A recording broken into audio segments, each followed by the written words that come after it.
I'm meeting incredibly ignorant musicians, but at the same time, I'm also meeting incredibly informed musicians. The questions come in where it's like, okay, maybe they'll hear like, oh no, that project over there earned like 800,000 or a million or whatever. And then they'd go like, but I haven't got anything from this at all. I watched this program on Netflix and I saw Behind the Label. I said, you saw Behind the Label where people are accusing me of drugs. Pretty much. And accusing me of ripping them off and doing everything. And you came to see me. I'm like, okay. So then I phoned Nati and I said, listen, I heard you in jail. Yeah. And then obviously I think he thought, fuck, now I'm fucked. Yeah, okay. It's not going to happen. I said, what are you in jail for? He said, an armed robbery. I said, oh, okay, that's cool. Right. We can handle. I like that. That's cool. No, we can handle armed robbery. Yeah. Rape. Murder. It tends to be tricky. Yeah.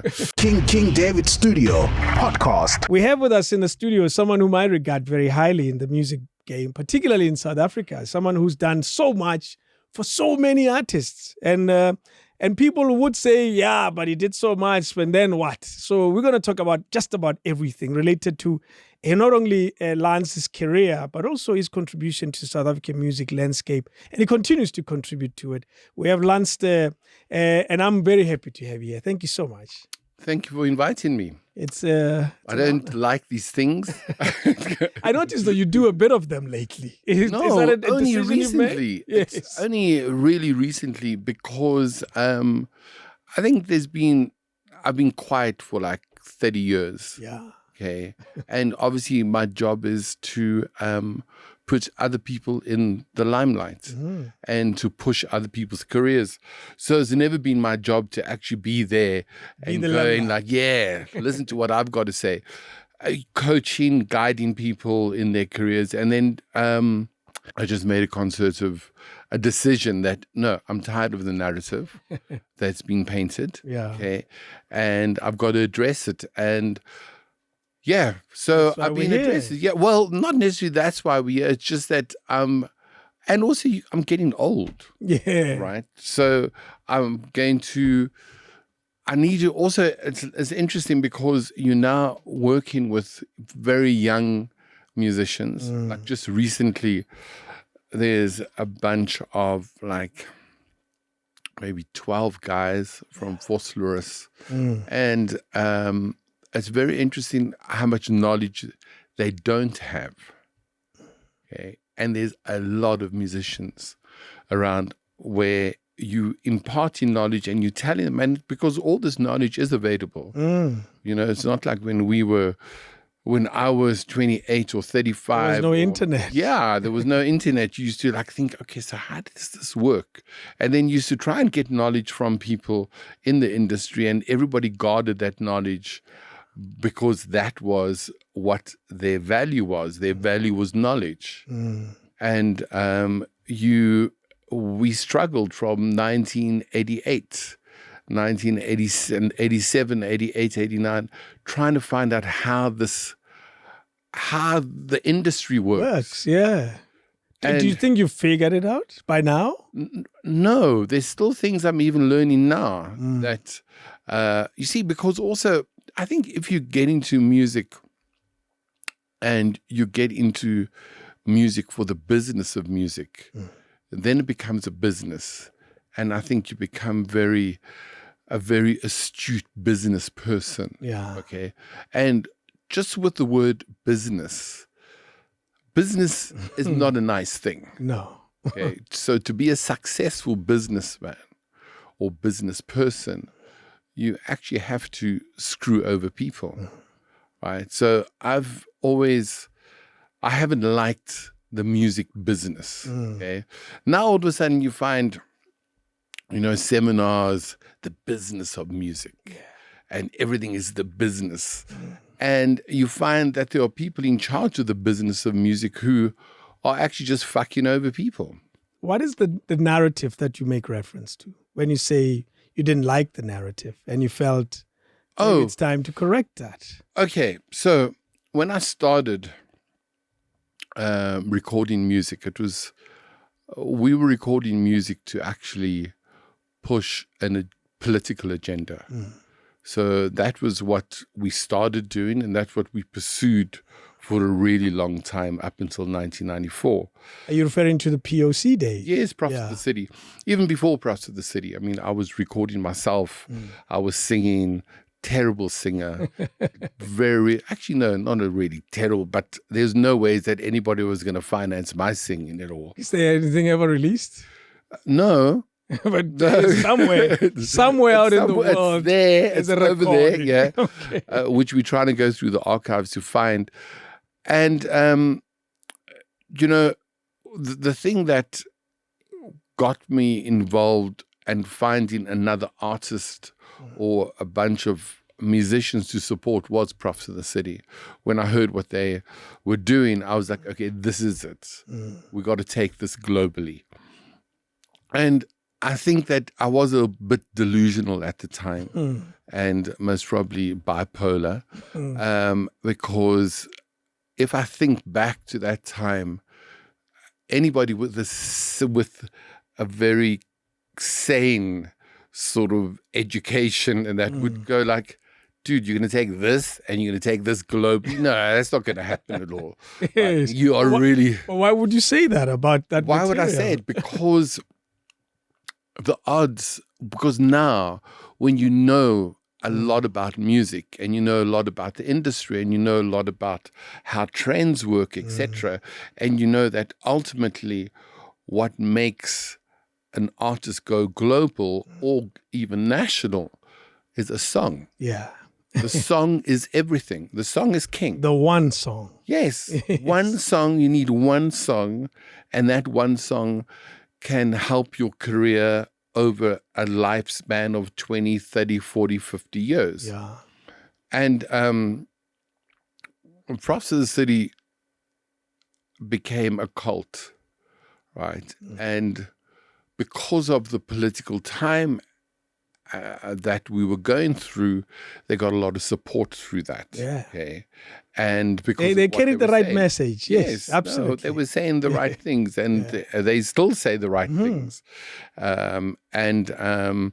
It's really a pity because if the concentration that happened at that point in terms of what they were saying, if it was focused on, and if the politicians focused on it, because POC never really came out into, no, we're supporting this politician or that politician.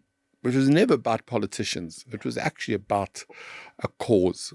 And that is actually what endeared them to a lot of people. Even though, okay, yes, there was the ANC. Yes, it was happening. There was a liberation movement. Yes, You know? Yeah. So we went on that path and we felt that there was a lot of support for that globally, okay, because obviously the whole world was watching what was happening in South Africa. That's true. And POC was saying the right things and doing the right things, and not because they thought, okay, this is like the cash cow that can actually... It was not about money. It was never about money. I mean, when we moved the group to London, and also that was something when I look back at and I think, okay, you moved 9 people to London. What were you thinking? Yeah. Okay. That's 9 people, mouths to feed. 9 people that you had to move around. 9, like it's 9 people. Did they leave with anybody else? As in, here's me as one person, and now I want to take my girlfriend. No. None of that. No. It was just, I'm going alone. No. 9 people. There were 9 people. Whoa. There was a graffiti artist. There were break dancers. There was DJ. There was rappers. And there were singers. And there was a tour manager. Okay. But obviously we needed a tour manager because just to keep people together. Okay. And then obviously I was there hustling my ass off trying to make this whole thing happen. What? And also it was very daunting because at a certain point you find you think like, okay, how are we going to survive financially? Because Yeah. this is not really working financially. Okay. But what was it? Was it the ignorance of youth that was pushing this thing, or what was it? What was propelling this clearly very ambitious Lance? It was a little bit of bipolarness, which I put it down to, honestly. Because you just kept on going. Yeah, no, we kept on going. And also, it was the music and it was the message. Yeah. So if I didn't, Reddy D, there were certain things that he would say on stage. And if I couldn't feel that emotionally, then it wasn't a cause. Yeah. But because of him delivering every single night, Jeez. a message that I could feel it, right? My hairs would stand up, like, okay, fuck, okay, yeah, it's here. How was the reception generally? No, it was always incredible. I remember when we did Fuji's, okay, and so we'd been booked with Fuji's, and it was in a 1,000-seater, 1,000 club. The promoter had already had Prophets of the City there before, but it was Fuji's and Prophets of the City. Fuji's, which weren't big at that time. Okay, They were coming up. They were, and then when the song got released, the new Fuji's, Killing Me Softly. There you go. And once that song started hitting the charts in France, I think we changed venues like 3 times. It went from a 1,000 to a 2,000 to a 3,000. Before the main gig. So we were doing other concerts around France, and the promoter would phone and say, listen, Lance, we're moving the venue. And I'd be like, oh, okay, why? What's happening? He said, no, the song that Fuji's have got is just like hitting the charts, and it's like we've sold out. We've got to get to a bigger venue. Ooh. And then what is interesting was then the promoter phoned me and said, listen, we've got a problem because Sony actually want other acts to play on here. They're actually saying, who's this group from South Africa? And you were okay all this time. Yeah, everything was fine until all of a sudden this thing started getting much bigger, and then it got into I think it was like a 10,000 venue. Okay. What? And then he said, but you know what? It's my word is my word, and you guys are going to play. And then it got a little bit crazy, because then it was also, we didn't have a sound person right on the road. So I used to be like sound guy, like everything. And we didn't have, we actually didn't have a road manager at that point. And then when we finally got to that concert, the guys, they had the most incredible stage performance. Yeah. Okay? They could kill it on stage. Okay? But you're killing it on stage, and people don't know any of these songs. Okay, so I don't know what you're saying. There's a language difference. Because there was an Afrikaans, a lot of Afrikaans in the songs. And but what is very interesting was they got the vibe, okay, but it could never translate commercially. Yeah. Okay, so I was always like, okay, we just got to work on more tracks. Did you feel the translation commercially early on?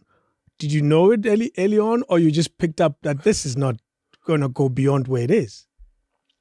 I think that I knew that if we didn't change the sound, and it's interesting, because if you go to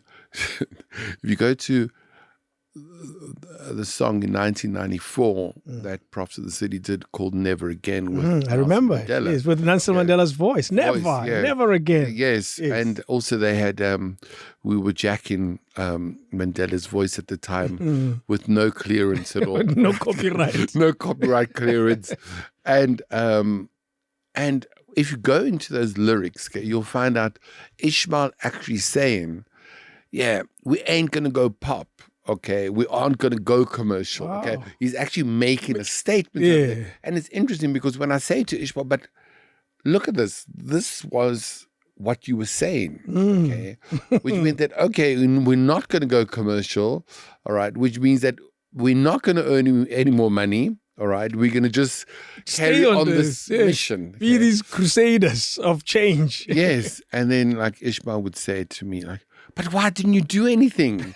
You should have said to us, no, go commercial or do something. I said, dude, right, at that time, I wasn't also going to be trying to influence the group and going, to a certain degree, yes. Right. There were certain things where I was like, okay, maybe Ishmael's got an amazing tone, which he did have. He still has got an incredible tone. There is no place like Joburg City. I can still hear that those high pitches. Yeah. But ultimately, when we came back from Europe and we came to Joburg, what was really evident was that nobody wanted to hear and nobody wanted to be preached to anymore. Yeah. You came after 94 when things had changed. So we came back in 96. Yes, things were... No, so 94 we were here. Inauguration happening. 94 we leave after inauguration. Go and smack it internationally. Yeah. They do gigs with... Big James star. Brown, the Levelers. So, you're doing the bricks and they're holding their own. And it's interesting because there's a lot of artists, because at that point, the main artist decides who's going to support them. Of course. So for a James Brown to say, no, we want this group on. Okay. So, or the Levelers or Fugazi, who was a major political group from the States, okay? Young group who was just very anti-establishment, okay? So POC had this respect, okay? But it didn't translate into it didn't translate commercially. Into money. Yeah, it didn't. So when we came back in 1996, Ishmael then had set up a group called Scheme. Scheme. And then we released Scheme, and that is what changed the direction of, okay, 94 had happened, the National Party's out, we're now looking at the business of music, okay, but not really understanding the intricacies and also trying to guide artists, because it's very easy now when you're like 30 years later looking back and going, wow, if I knew now, I would have done that. We would have done this. And it's interesting, but there were certain things that I was worried about always. Always worried about, okay, where are people going to be in 25 years' time? Of course. Okay? Where are the dancers going to be in 25 years' time? How are they going to be earning money in 25 years' time? But that's an interesting question, and sorry to interject, because we don't think that way. We don't see the world that way. We think we're not Chinese. We think 100 years in the future. We think in weekends. We think in years. We don't think in 25 years. And for you to have that as a discomfort, it's quite interesting. Where were you getting that discomfort, or the idea to even think long term? Because we don't spend our time worrying about the next 25 years. Well, for me, the worry was, when this stops, okay. You could anticipate a stop. No, well, somebody cannot be breakdancing for 20 years. They can't be doing, your body just can't take that. That's true. Okay? Yeah. And spinning on your head can't take That's what POC was doing. Yeah, and certain people in POC, yes. And it was interesting because we discussed this. I mean, I discussed it with Ready D. I'd say, I'm really worried about so-and-so. Like, what is going to happen? And in the back of your mind, you would always be thinking, okay, we're just going to have to make enough money commercially. Yeah. Right? And see how things pan out. And just because money does solve problems. Yep. It does. You know, it May not bring you happiness, but it'll solve a few of your problems. It solves problems in terms of, and also people, you know, quite a lot of people have kids, and you know, there's that problem because children are just expensive. Absolutely. So when you say you came back to a South Africa that didn't want to be preached at, Yes. What do you think they were wanting at that time? That required the change. Yes. No, Kwaito was... Yes, Kwaito was happening. Just party. People wanted to party. Just party time. Forget it. There was no time for thinking about, okay, education or politics. Politics in a way that the POC politics. Okay. POC politics were liberation politics. Yes, POC politics it was militant politics. Exactly, yeah. It was like, no, CODESA should not happen. Mm-hmm. Okay. Yes. So now when all of a sudden the majority of the government is 70%, 67%? Because it was business, it was government of national unity. There was that national party still. That was when de Klerk was deputy president. Yes. Yeah. And then it was interesting because Shaheen and Reddy D sort of never changed their views at all. Wow. You know, they stuck to what they believed. And as we sit here, the chickens have come home to roost big time. I guess maybe they were seeing something we were not seeing. Well, maybe they should have been prophets rather than than rappers and DJs. Yeah, rather than a Bashiri prophet or these very false prophets that we listen to. Let's talk about that time, 94.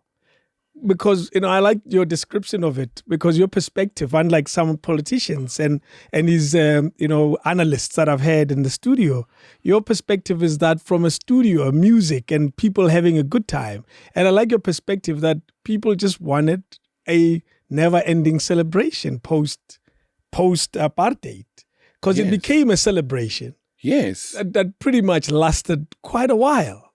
Well, I think... And that Kwaito was the sound of that celebration. Yes, Kwaito was the soundtrack that actually helped that party, that helped, and also, sorry to say this, but Kwaito lyrics had nothing to offer. Yeah. Right. There was nothing there that was going to... They were never meant to change anything. As you put it, it was a party. There's nothing serious about Kibela Pisgwen, Ubachelo, Mazola, Segada. There's nothing there. Yeah. So, and that was for me, it was very difficult. Okay. When Zola came in, all right, then there was a change. Okay. That's a few years later. Yes. Yeah. That was like 2000, 2001. Okay. That is when but between 1996, right, when Scheme came, there was Scheme, there was Oudemeister, there was Ashan, there was Ghetto Love, there was the first Yizo, and then Ishmael also did From the West Side to the East Side. And it was interesting, From the West Side to the East Side, I heard that track. That was one of that I thought was going to be one of the major tracks. Okay, why didn't it work now in retrospect, based on your perspective that you thought it would make it? Because, when you're going into summer, and everybody's releasing their tracks. And Ishmael's track came out, and it was like, okay, fine, we got this. We got something to offer. This is going to be... And we missed 2 points, okay, where it should have been in Vernac. It should never have been in English. Yeah. Okay? That was a big no, okay? But what came from the other side was a track that DJ Walker produced. How does it go? Which was Chisampama. Of course. Oh, boy. Who competes with that? Yeah, so when I heard that, when I heard that, so you sort of on this like, this track is amazing, and then you just hear Chisampama, you go, oh fuck, Chisampama, because you were like, okay, this track is just going to kill everything. And it did. And it did, and for me, there's no, I celebrate music. Yeah. I celebrate other people's music, right? So you don't have that strong sense of competition. No, what are you supposed to do? There, the song comes. You're enjoying the song. Wow, you're admiring the song. You're going, wow, what an amazing song. You're not going, I hate that song. Okay, we've got to cut the song off. No, it's an amazing song. You've got to celebrate it. Yeah, that's true. Right? Yeah. So, you don't say, we must kill it. Let's go back to the studio.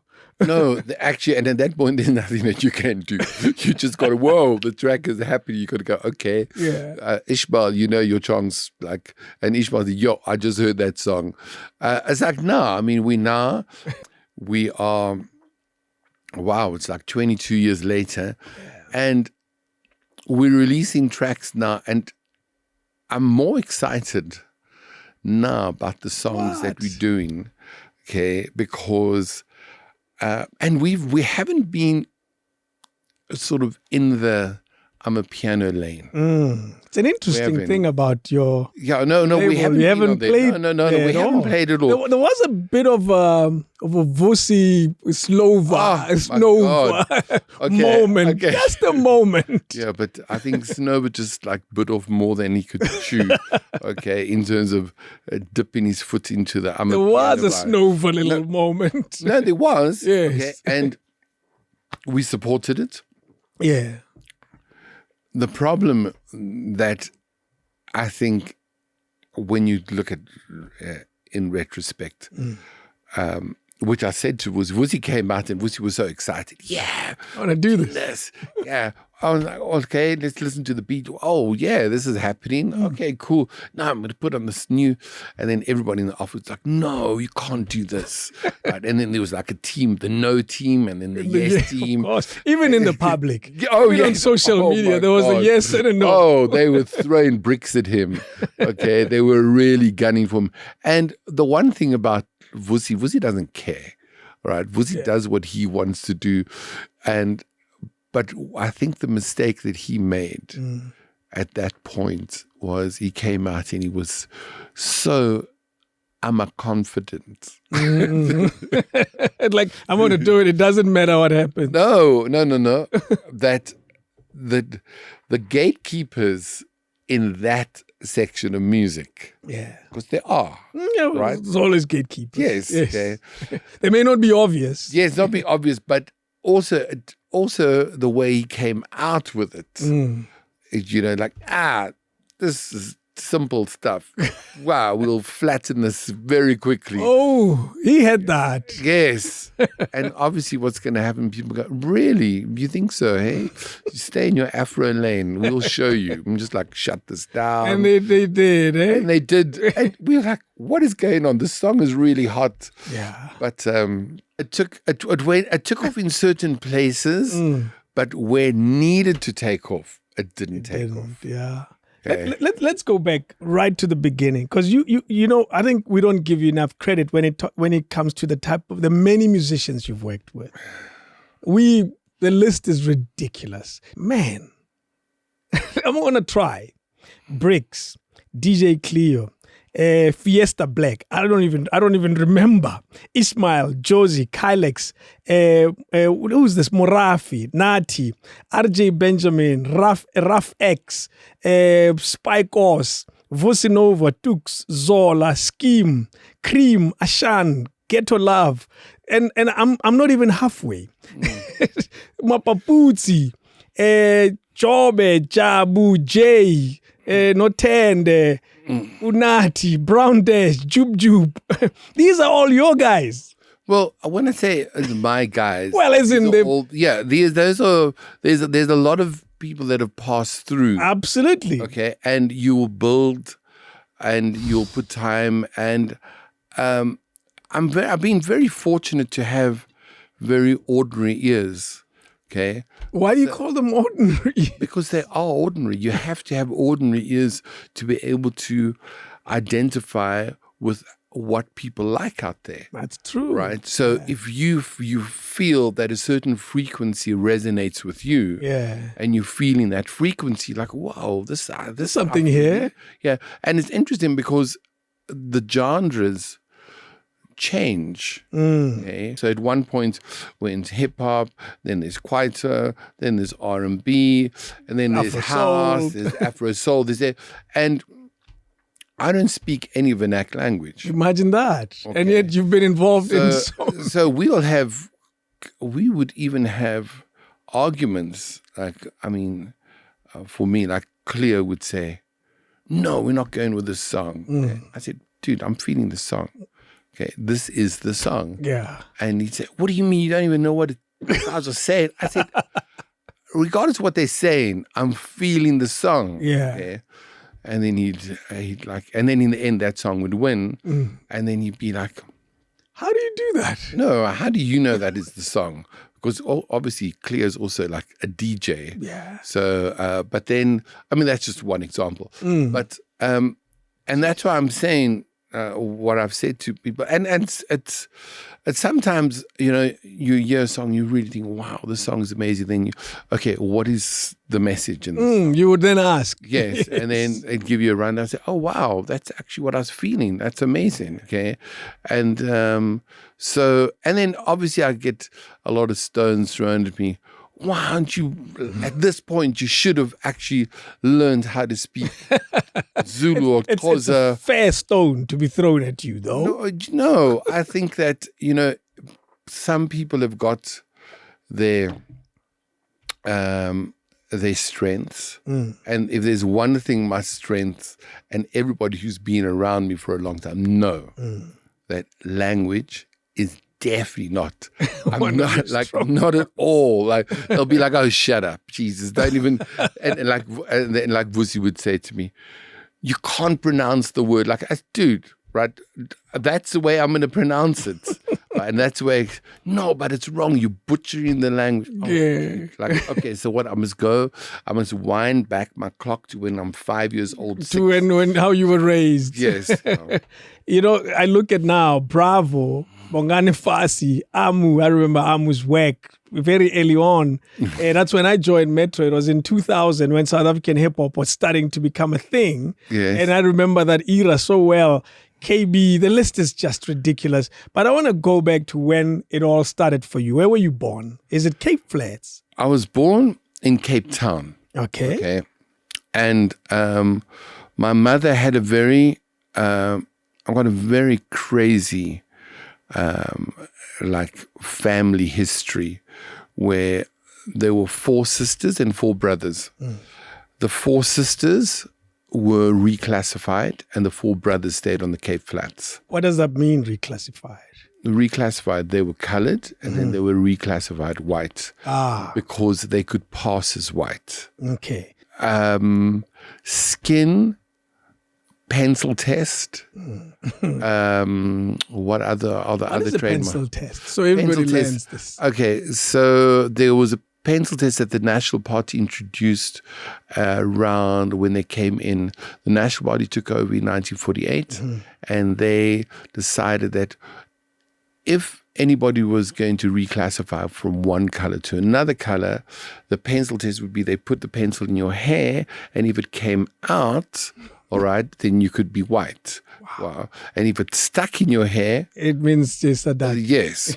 Basically. Yeah. Wow. So there was the pencil test. There was actually also, there was something to do with nails as well, which I'm actually investigating at the moment because I'm busy working on a book. Okay. So I'm just going into all of the details of that. Then you had to sign.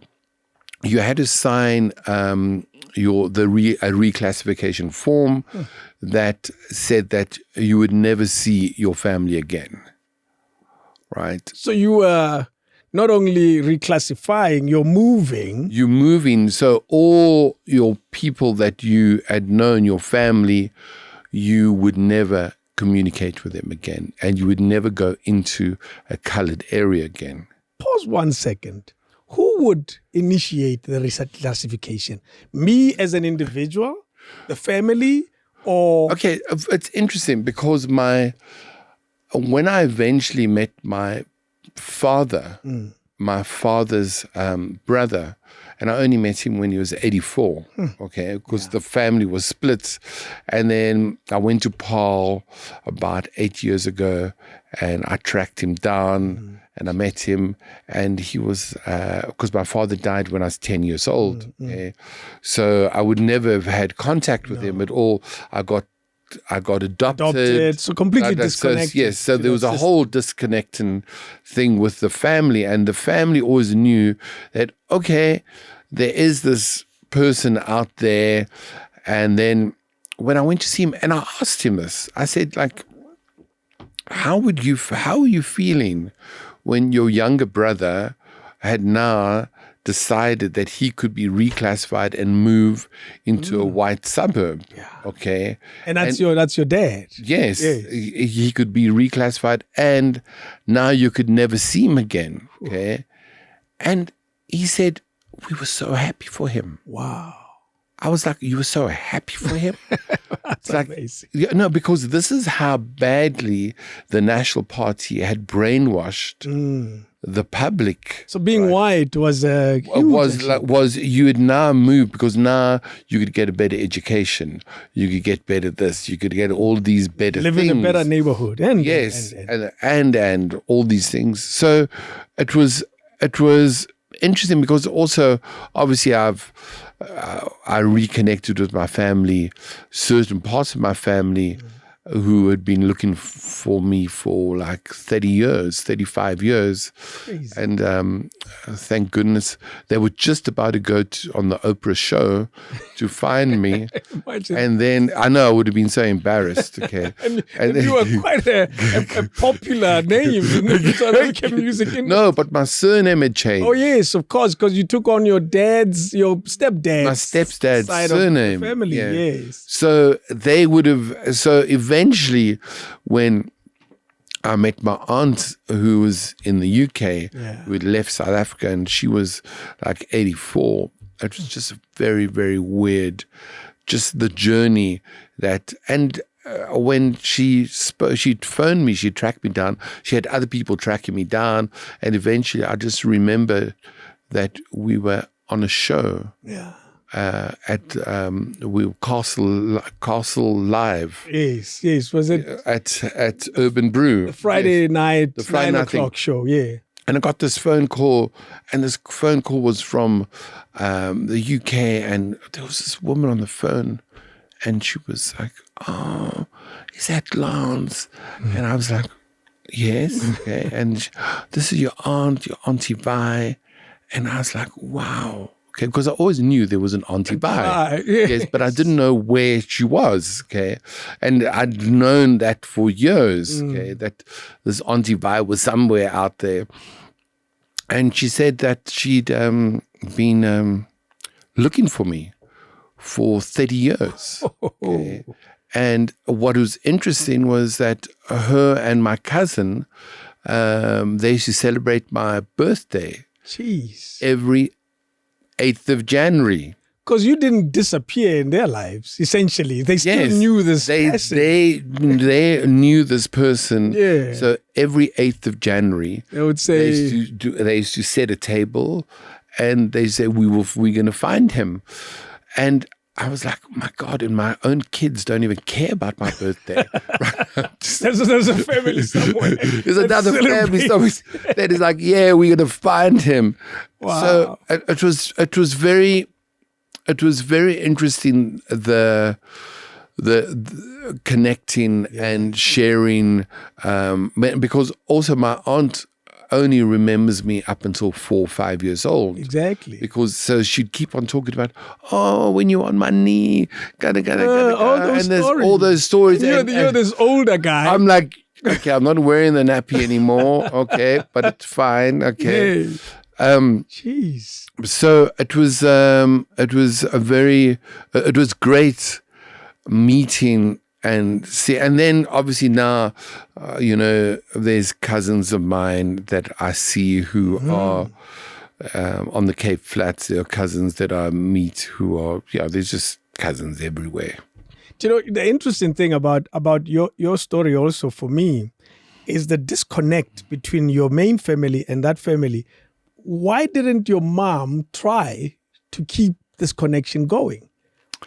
You know, because for me, I look at it and say, so it was they practicalized the disconnection that said Jemuni and Yehani. Yes. And they stayed like that. Yeah, it was because they could have said, of course, smuggled. It was because when my father died when I was 10. Yeah. Okay. I remember that there were people coming into the house. Okay, other part of the family, they'd come in at like 4:00 in the morning. Yeah.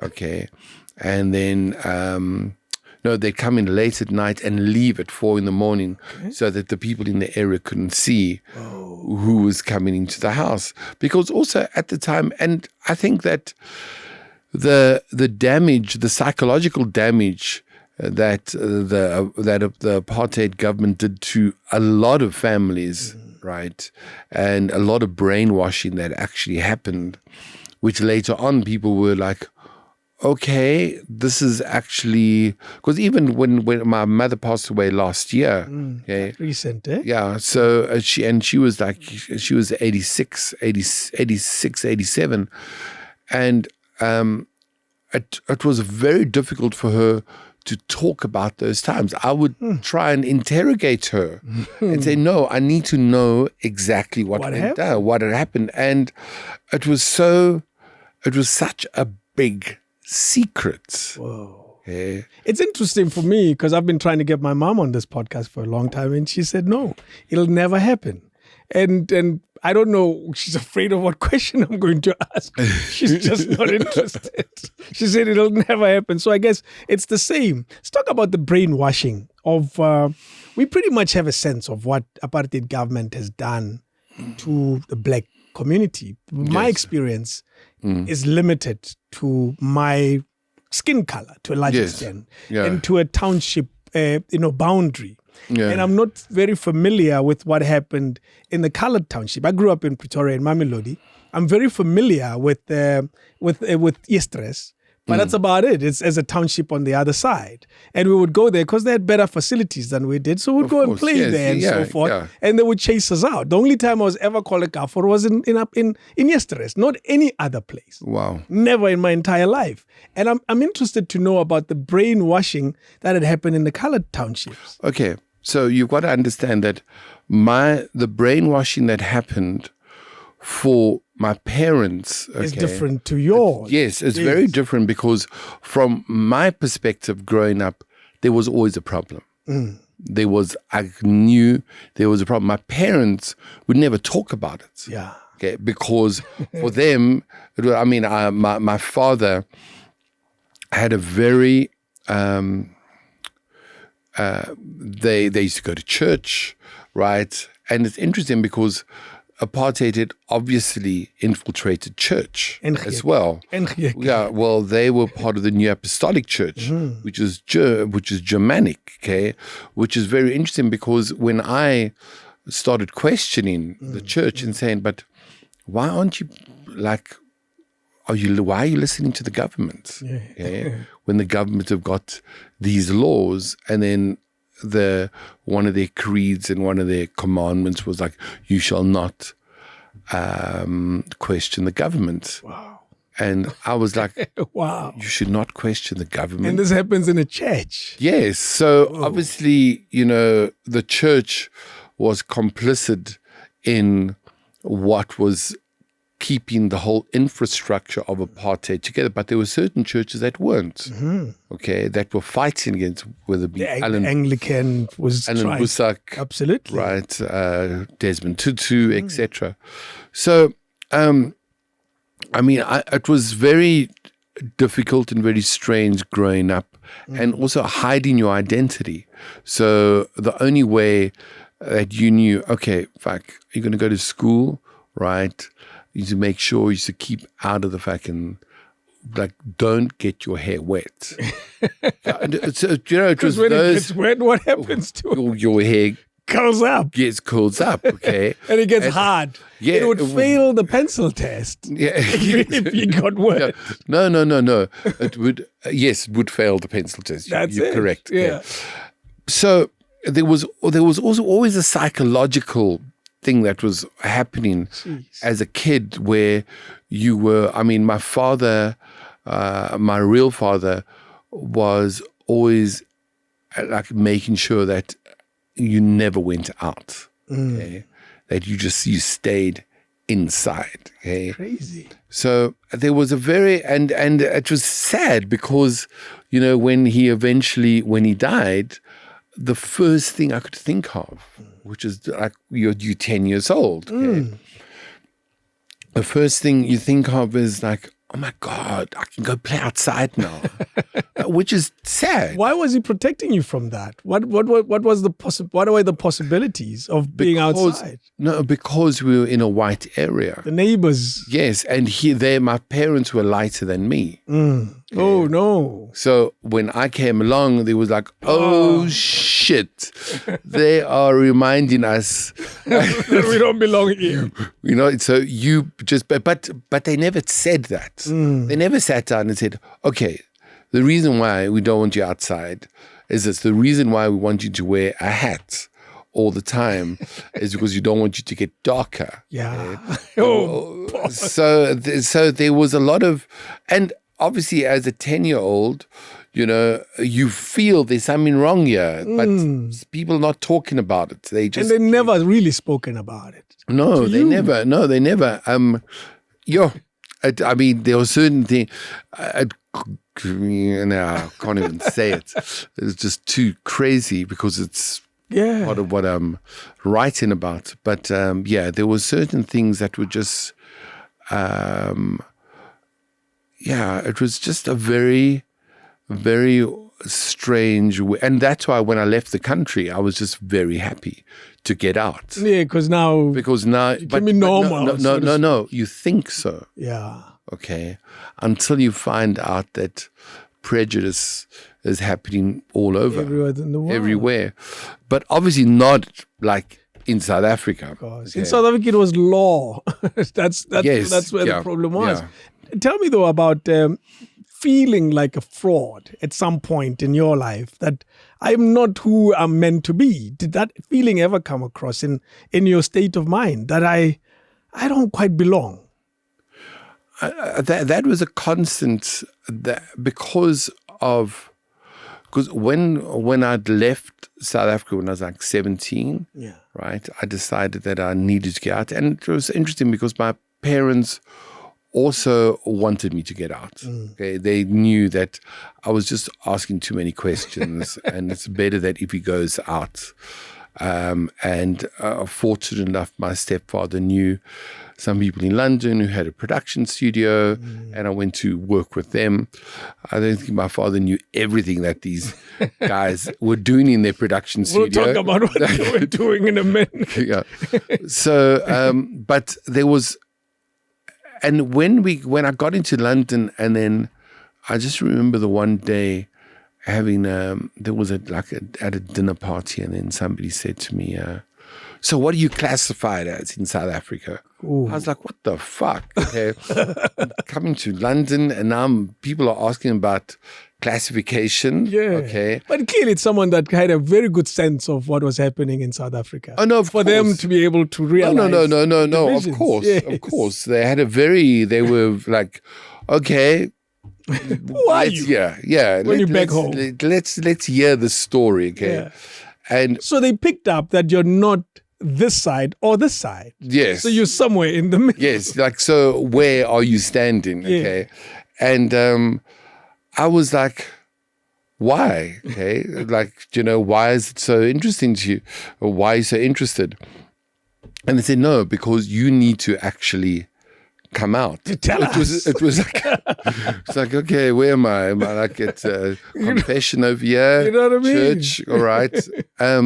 So that was the first time that I felt, oh, okay, this is, and the person who'd asked was, a guy called Jack Moore, who was White guy? Yeah, white guy, white American guy, who was part of UNESCO. Okay, he was one of the cultural, So, and then he said to me, it was very interesting because he said, go into the bathroom, and just where we were, there was a bathroom right next to us, and he said, I want you to go and look in the mirror, right? Also, there was something else that also happened when I was 10 years old, when I was 10, 11, right? My mother, when my father died, he had asked my mother to make sure they had plastic surgery. Okay. All right. You have plastic. They said, Yes. okay. So To change what? to change my nose. Okay. Okay, because it was the color consciousness was so deep, that they had to, even when he was dying, he thought, okay, this is a problem over here that needs to be solved. And my mother, being a very obedient wife, came to me one day and said, listen, you need to I need to take you to this doctor, And I was like, why? What's wrong? I said, no, your breathing's bad. Right? There's nothing wrong with my fucking breathing. Like, I'm good. I can breathe. And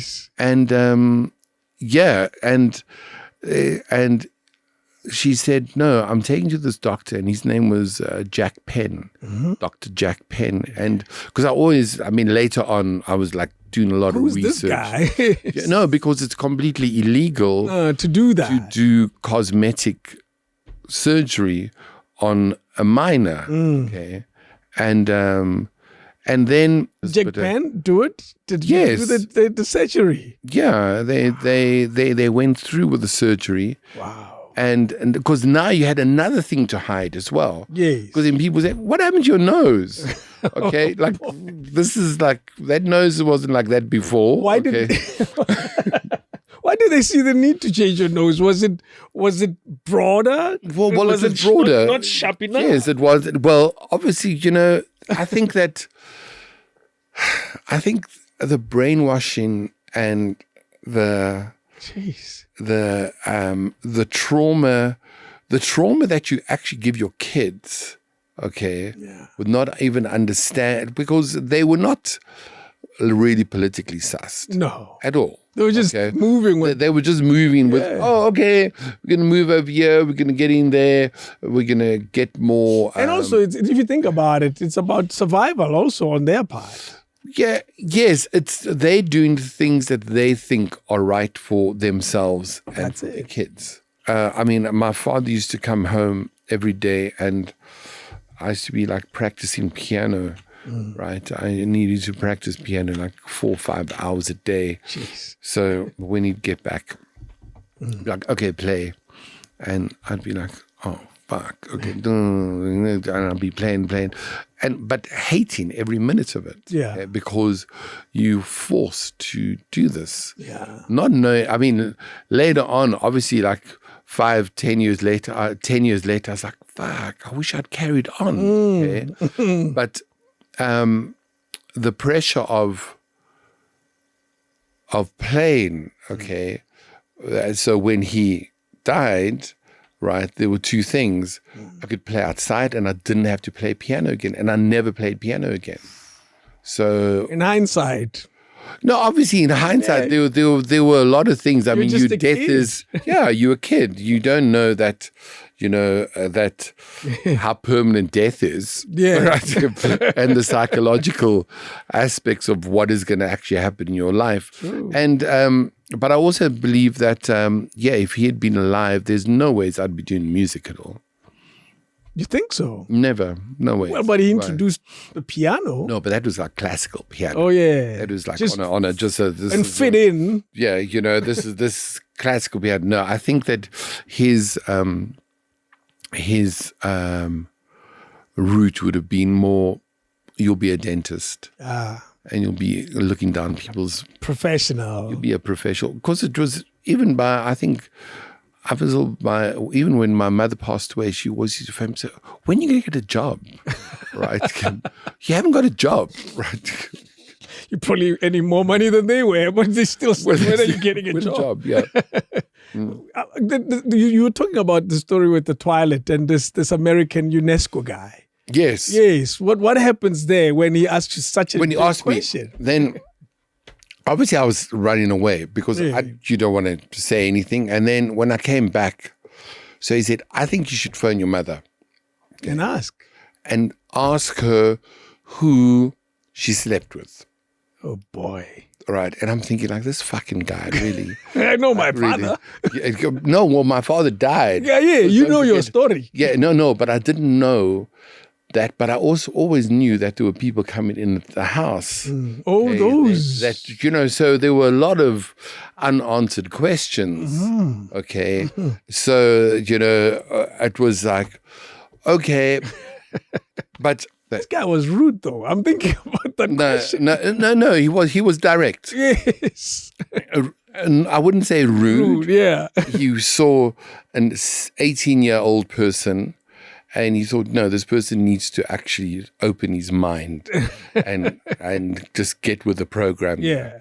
Because there are much bigger things to do. And I was never. I think that.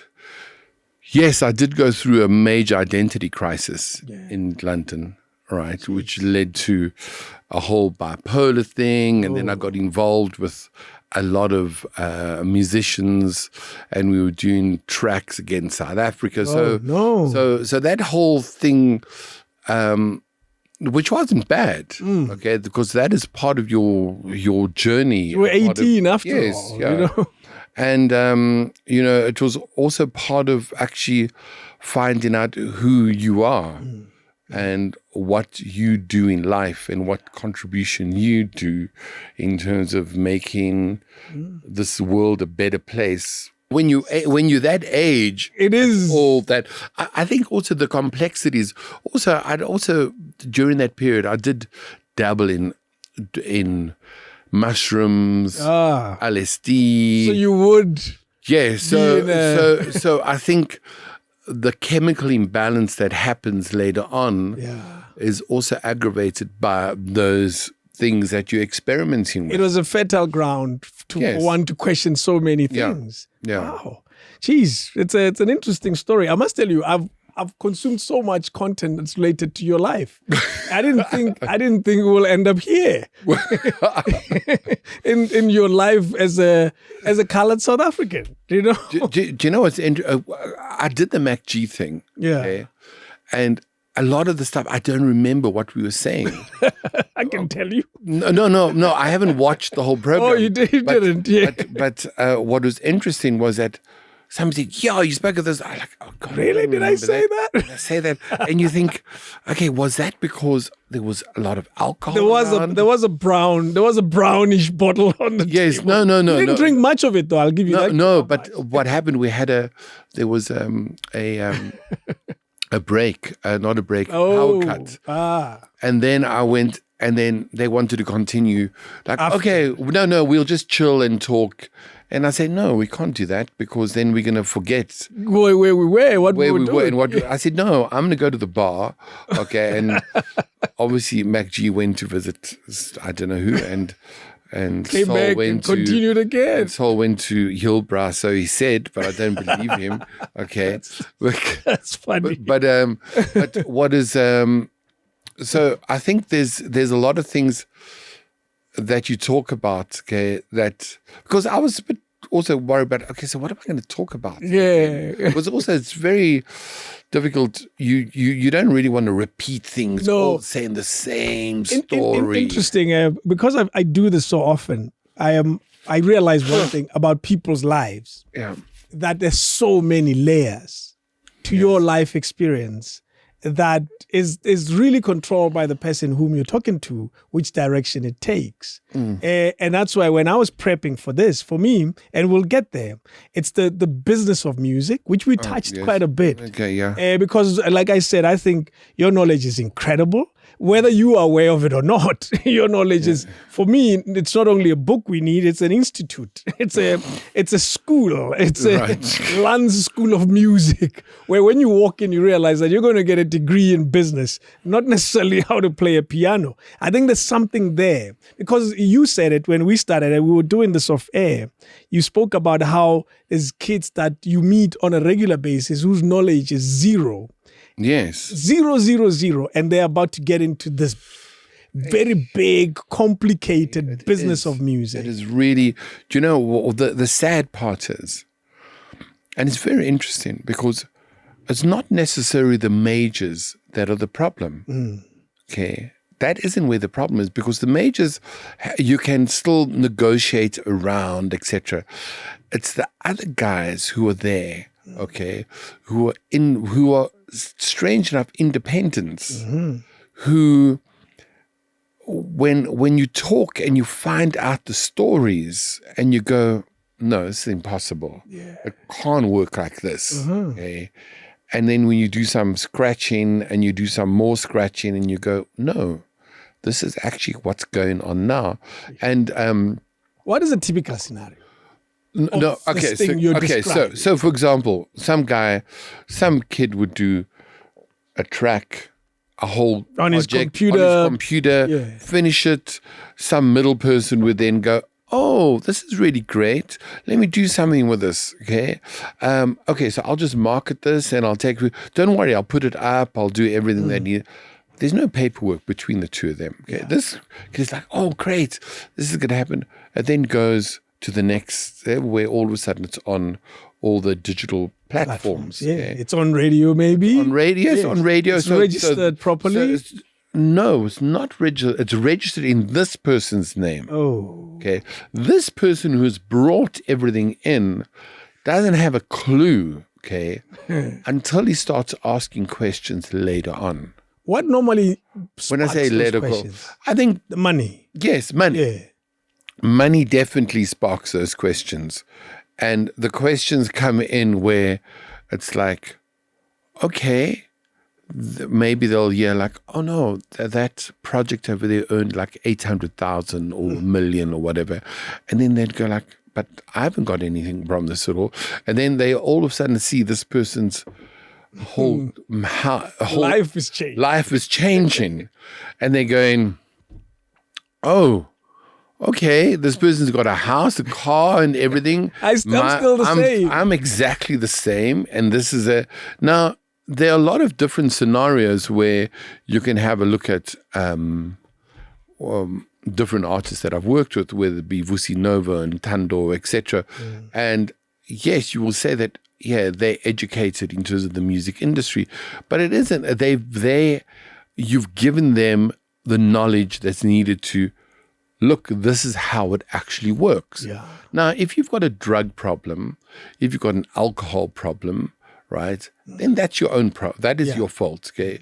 If you've got an ego problem and you are very susceptible to, how can we call it? Because it's a very different kind of world we live in, into sex across the board, okay? Whether it be vaginas or penises, it's all the same. whatever you're into, or bums, vaginas, penis, and bums, okay? Yes. So, and that is a whole nother story that happens. So, but just recently, I've come across some very, very crazy scenarios where I feel, and I've discussed this with some people in the music industry, and where I've said that I feel there needs to be some sort of body, that a regulative body that can help people.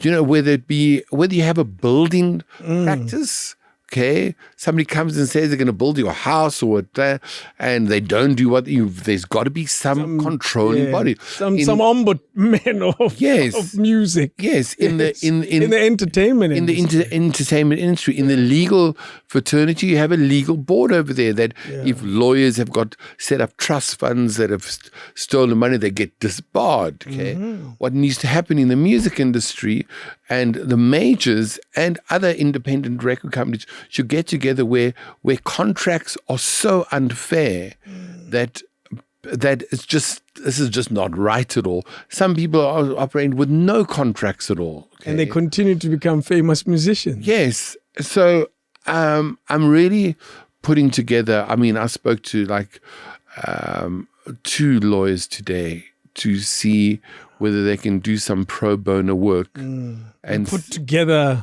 a board where people can actually go to that have got legitimate, because you know whether it's legitimate or not. Of course. You know, you've been around for long enough to no, please, you trying over there. Yeah, you trying. And no, this is a real shit. How often does the scenario you painted of this young boy in the studio making a song, and then there's someone who comes and steals it, essentially? How often is that? How common is that right now? Because you would think there's so much information that's available on the net and everywhere where these young kids can just Google.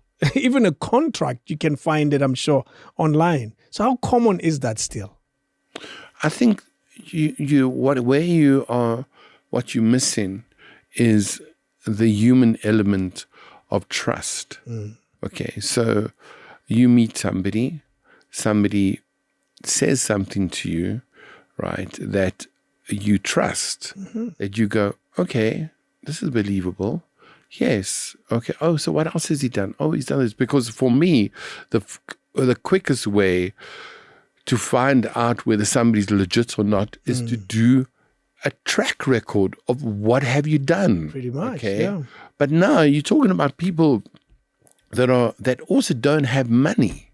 Okay, because don't forget, both parties. Yes, but, well, the one party's got a bit more money than the other party, and also what you've also got to understand is that the road, in terms of, you can set up a studio.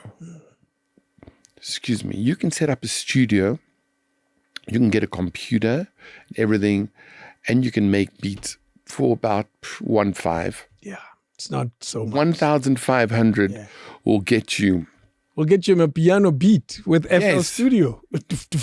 Yeah, Eventually you will be. comes out. Now, if you're really talented and you know what the fuck is happening over there, you pull in a mic, somebody gets your mic, boom, all of a sudden you can have a track. You can create your full track in a toilet. Pretty much. Do it in a bathroom, in a kitchen, anywhere. Okay. Yeah. And that track, because what did we say earlier? The song is king, right? So you don't have to go to a mega studio, because that will get you the in. Okay. Now you're a person, you're doing, I mean, there's producers that I speak to that they'll send me 1 or 2 tracks, and if I like it, say, okay, how many tracks have you done? And then they'll go, 20. I said, I'll come back when you've done like 500. Yeah. Okay. No, because that's when you're mastering your craft. That's true. You know, that's you get when better with every song. You get better with, and when people, so how many songs that I've done 4? Like, oh, please. Okay. Maybe some people get lucky, right, with that one track that happens. So I think that the educational part of it is really important, but then a lot of people, I mean, and I'm meeting incredibly ignorant musicians, but at the same time, I'm also meeting incredibly informed musicians, informed artists who know that, no, this is fair, this is not fair. Because in the end, all everybody wants is fairness. What is fair for this young man who makes beats? What is fair for him? What kind of contract should he be getting? Are we talking about just a person making beats, or having no? Okay, let's talk about a typical scenario. Is a singer. A singer. Let's talk about a Vusinova who comes from the Eastern Cape and meets up with someone. What is fair for him? What is fair? Okay, depending on who he's hooking up with and what that person is going to be putting into his career. Okay, so you could come with a finished product. Boom. Okay. I don't have a music video. I don't have a cover. I don't have anything. But I'm unknown. I'm unknown completely. Then you can get into an artist agreement. Okay. if you're really stubborn, you say, no, I want to do a licensing agreement, which means that I will just license that track to you for a certain period. Okay. What you've also got to know is that the person that's going to be pushing this and that's going to be promoting it and maybe doing a music video with it, they're going to come into a contract with you and they're going to say, well, this will be my cut and this will be your cut. Mm-hmm. Okay. So it's very difficult. It's like, for example, going into, I mean, there's most probably a standard contract. Yeah. Okay. That is fair in the same way that, okay, what are the rates for voiceovers? True. So there's an amount. Yes. That we play around. That you play around. Around that, yeah. And then on a TV program, if you're going to license, there's the song. There's songs. There's around. So all of those parameters are there. Okay. I mean, when I started, I remember in 1988, I went to go and see a record company executive in Cape Town. And I went and I said, okay, this is Prophets of the City. Right, we're going to be doing A, B, C, D, and he gave me no information or anything. Like, yeah, and then I said, okay, so what do I do? And then the person was like, he said, play me the tracks. Okay, I played the tracks, and he said, you know what? You're going to do this shit yourself. So you're going to do this yourself. I can see that. So you must just go on your journey. Right? I'm not going to tell you anything. Yeah. You will find on your journey what actually happens. And I remember that conversation and I was always thinking like, fuck, the guy didn't even tell me what was fair, what was not fair, yes. what is, but just knowing that, no, this guy, you must go and find and do it yourself. You probably walked out of there thinking that was a bad meeting.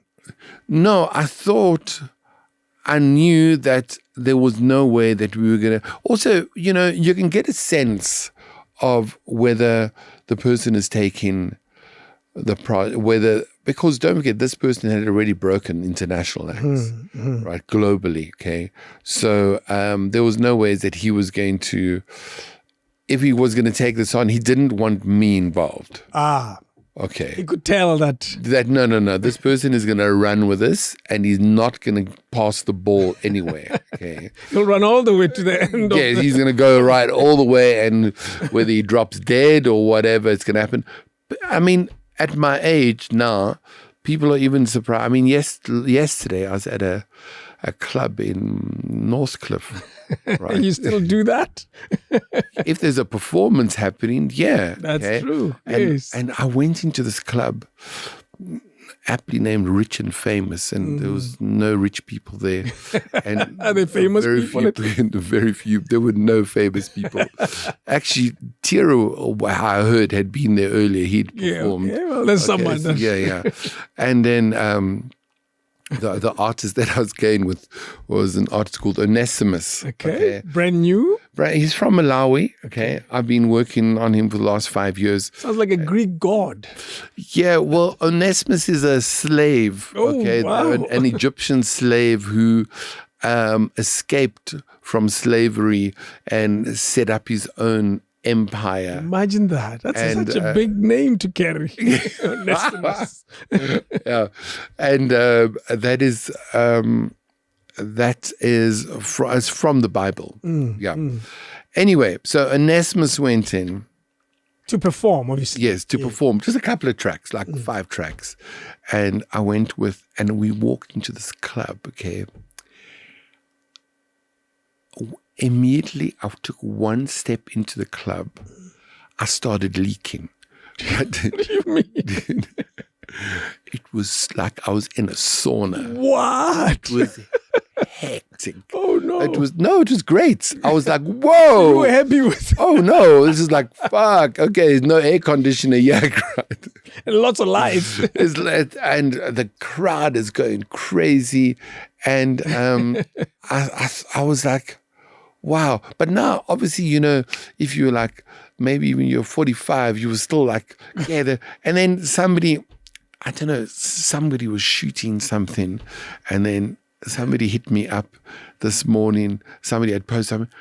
What the fuck were you doing in this club? And I was like, hey, I was there listening to music and Onesimus was performing.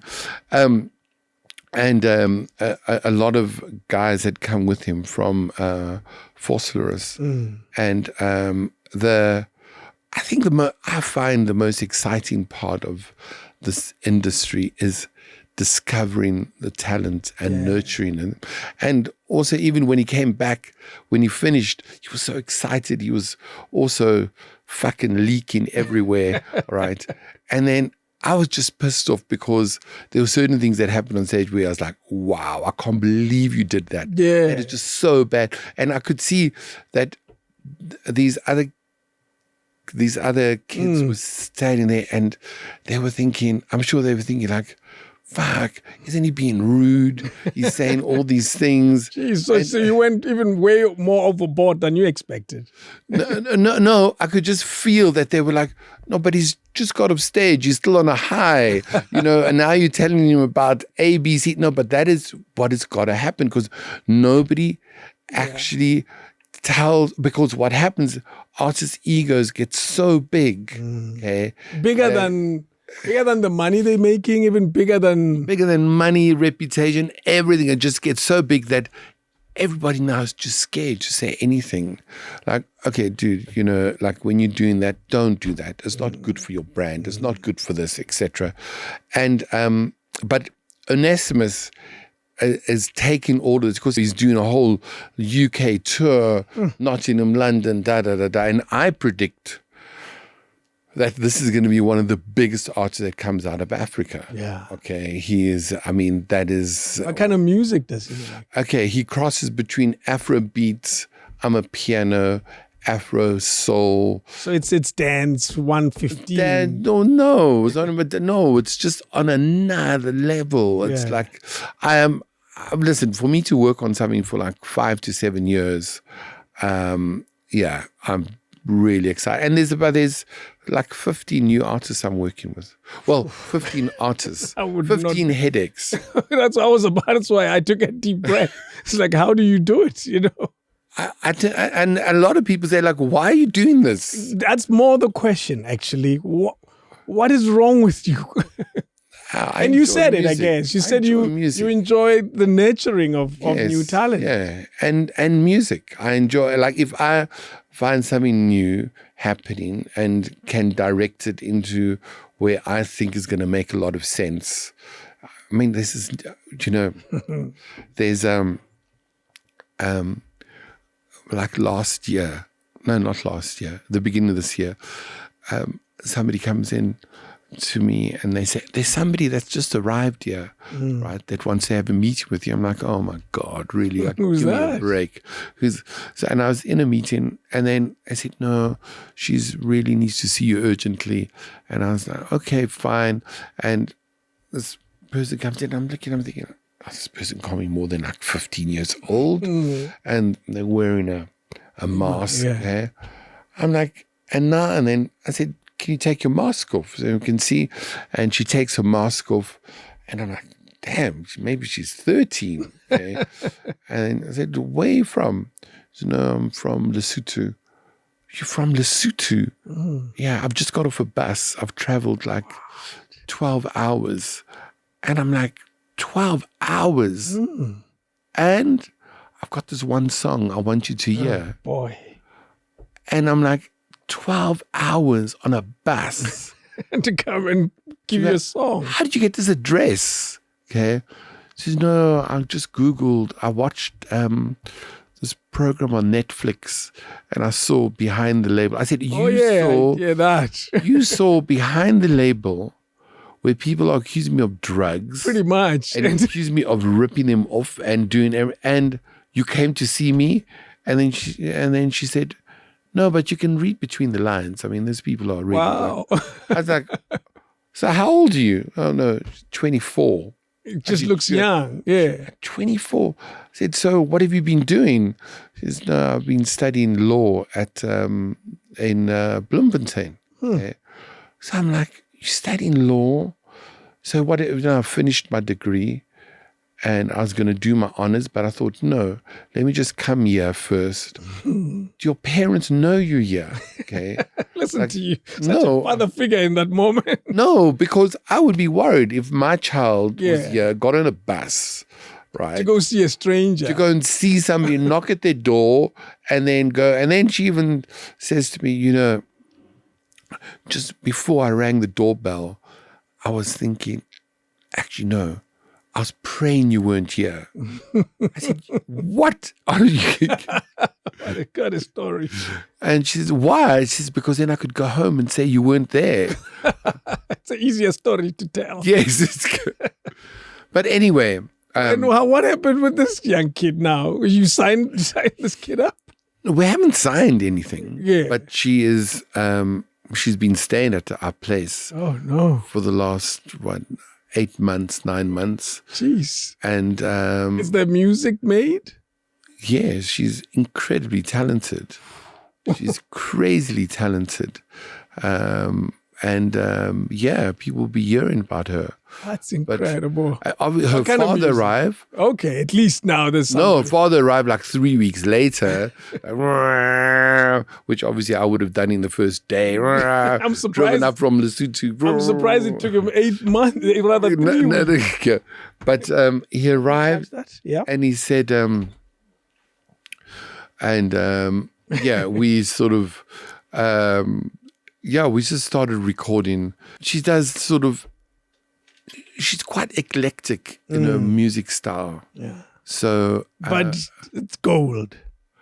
Well, you know, I enjoy it. Yeah. So whether it's gold or not, we will see what happens. Okay. But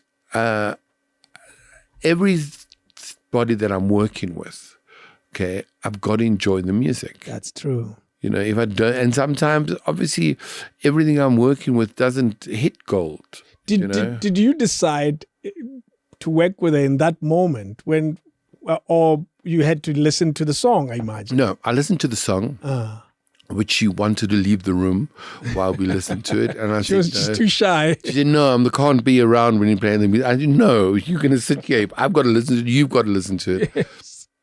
I listened to it and I was like, wow, okay, there's something here. And then I said, you got any other songs? And she was, no. But she said, have you got a guitar around? I'll sing. And then got a guitar out, and then she sang 2 more songs. And I was like, wow, okay, this is definitely, this is something unique. Yeah. Right? She's got something unique going on. And it's now, I brought in RJ Benjamin. Okay. Right? To Great do some talent, yeah. To do some vocal coaching for her. And then hooked her up with some producers, but she also produces her own stuff as well. Jeez. So she programs, plays, She's amazing. Whether you know, there's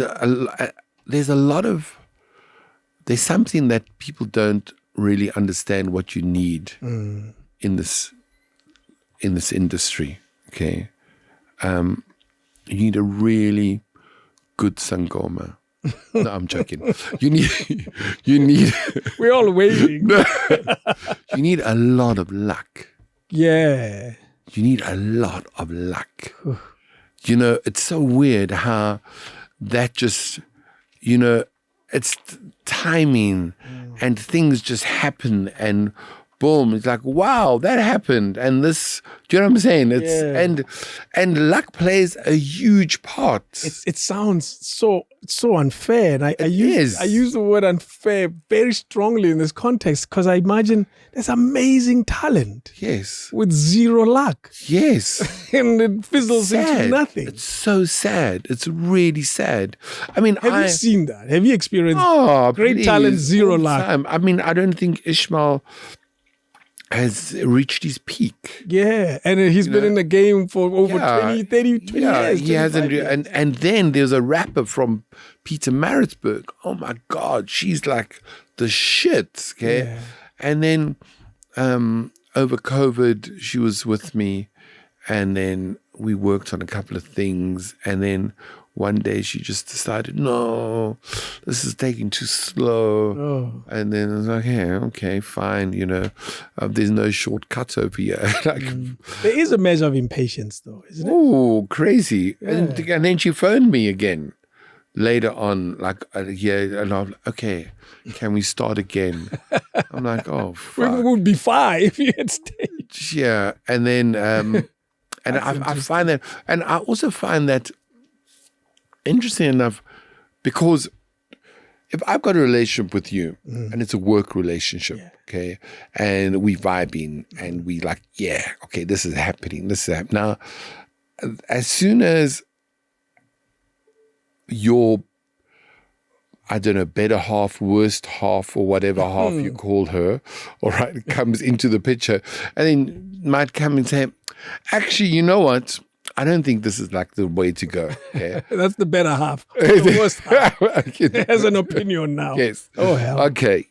And then you find out that 90% of the decisions are actually not even made by that person. It's made by another person who knows nothing. Jeez. But they believe this person. They trust this person. They have to. They sleep with the person. That person is like, hey, that person has got something I can't give them. Of course. Jeez. Do you know, I look at this luck concept because I have a feature on my show called Soon to Be Famous. It's really about taking an artist that no one has ever heard before, and we play their music on the radio. Today I played a song by a guy called LANCE. We'd never heard him before. And I remember thinking, wow, man, this guy's really talented. And I do that. I've been doing it for 3-4 years now. That means it's almost 208 artists because I do it every week. Oh, wow. Yeah, I think you did Hush. Yes, I did. And many others. Yes. And and most of them literally just disappear. Because I work in radio. I play these songs. So I would know if something came or... No, I know. You know why they disappear? Tell me. Okay. There was no luck. But that is a factor as well. No, but also there has to be an infrastructure. Yeah. Okay. Sometimes you get lucky, all right? It hits on your thing, soon to be famous. Boom, it goes off. Do you know how many songs are being released on Spotify a day? David, do you know? Is it in thousands? 100,000. Actually, not Spotify, sorry, on all digital digital platforms, which is many of them. 100,000 songs a day are being released. That is crazy. And you're hoping yours is going to be the one that's actually people are going to go like, yeah, we've been waiting for you. But let's agree here that there is that one. Of course. All the time. All the time. So that means is there a route to that place of glory? Yes, there is. What is the route? There's a route that you can take. That is the shortcut. Okay. That if you find somebody with a lot of money and they can buy that route.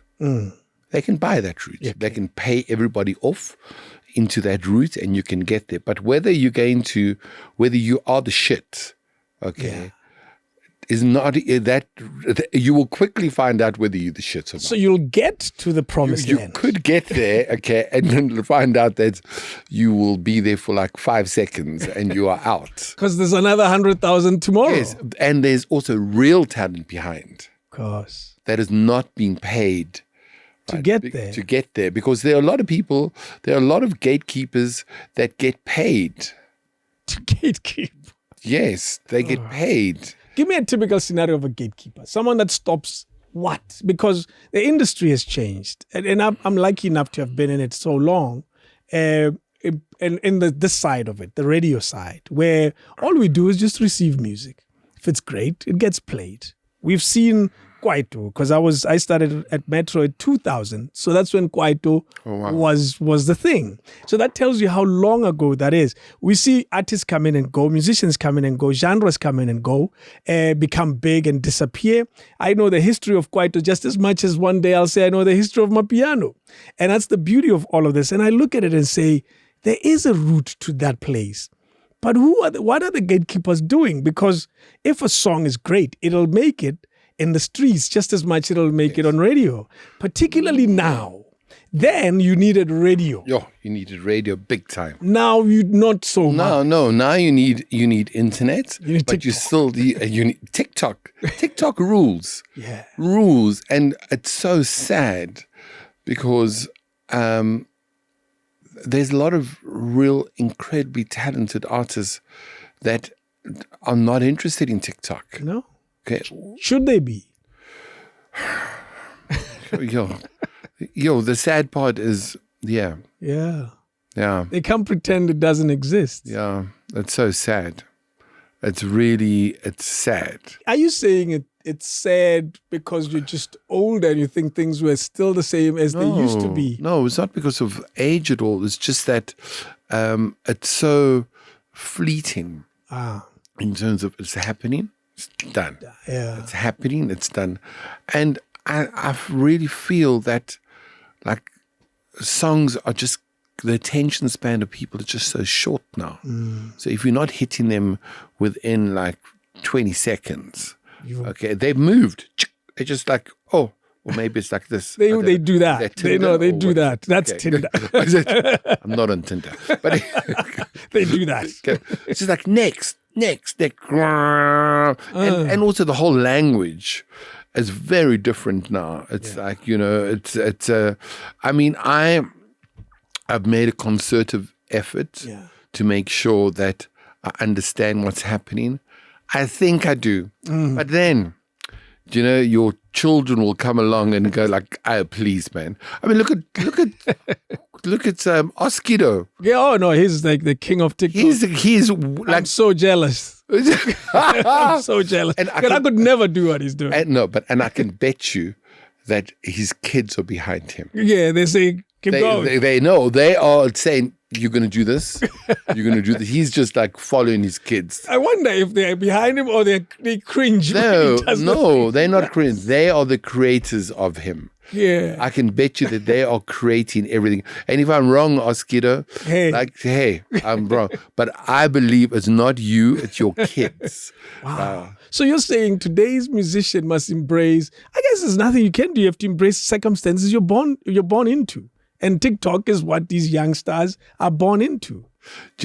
So we've got a whole, over the next couple of weeks, you're going to see a lot of TikTok activity happening. Okay. Only because there's a TikTok person that's come in that has gone To get a TikTok person. well, when I say a TikTok person, a person who just says, "Hey, this is the strategy. Yeah. This is what's got to happen, and everybody must just embrace it." And even before this person came in, I've been preaching TikTok for the last 2-3 years. Okay, to every artist that come to, that is the currency we live in.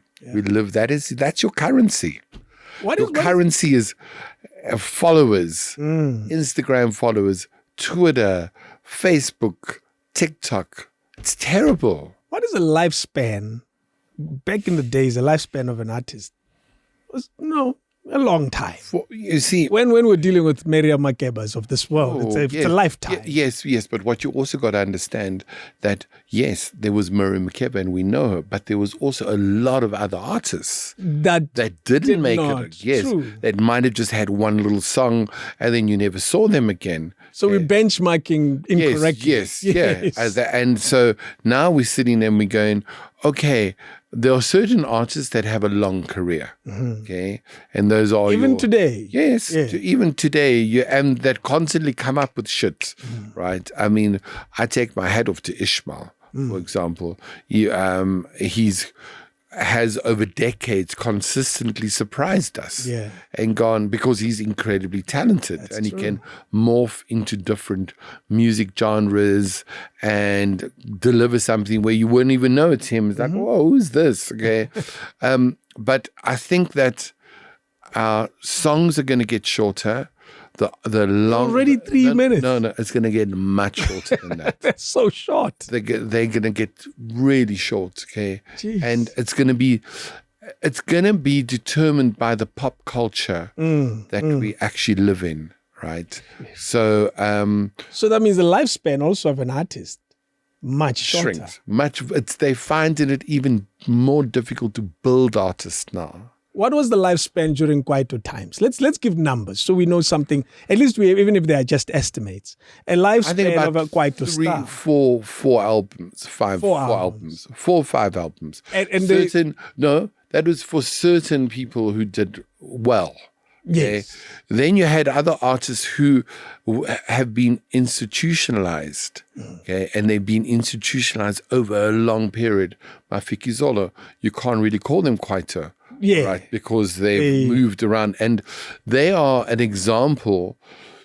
They should be an example to groups. What groups should be doing? I mean, for example, when Josie was doing stuff, okay, it's like what Josie didn't understand is that you make a hit, okay, that becomes part of somebody's life. True. That is part of their DNA. That's it. Their DNA between 16 and 17 and 18 was this particular song.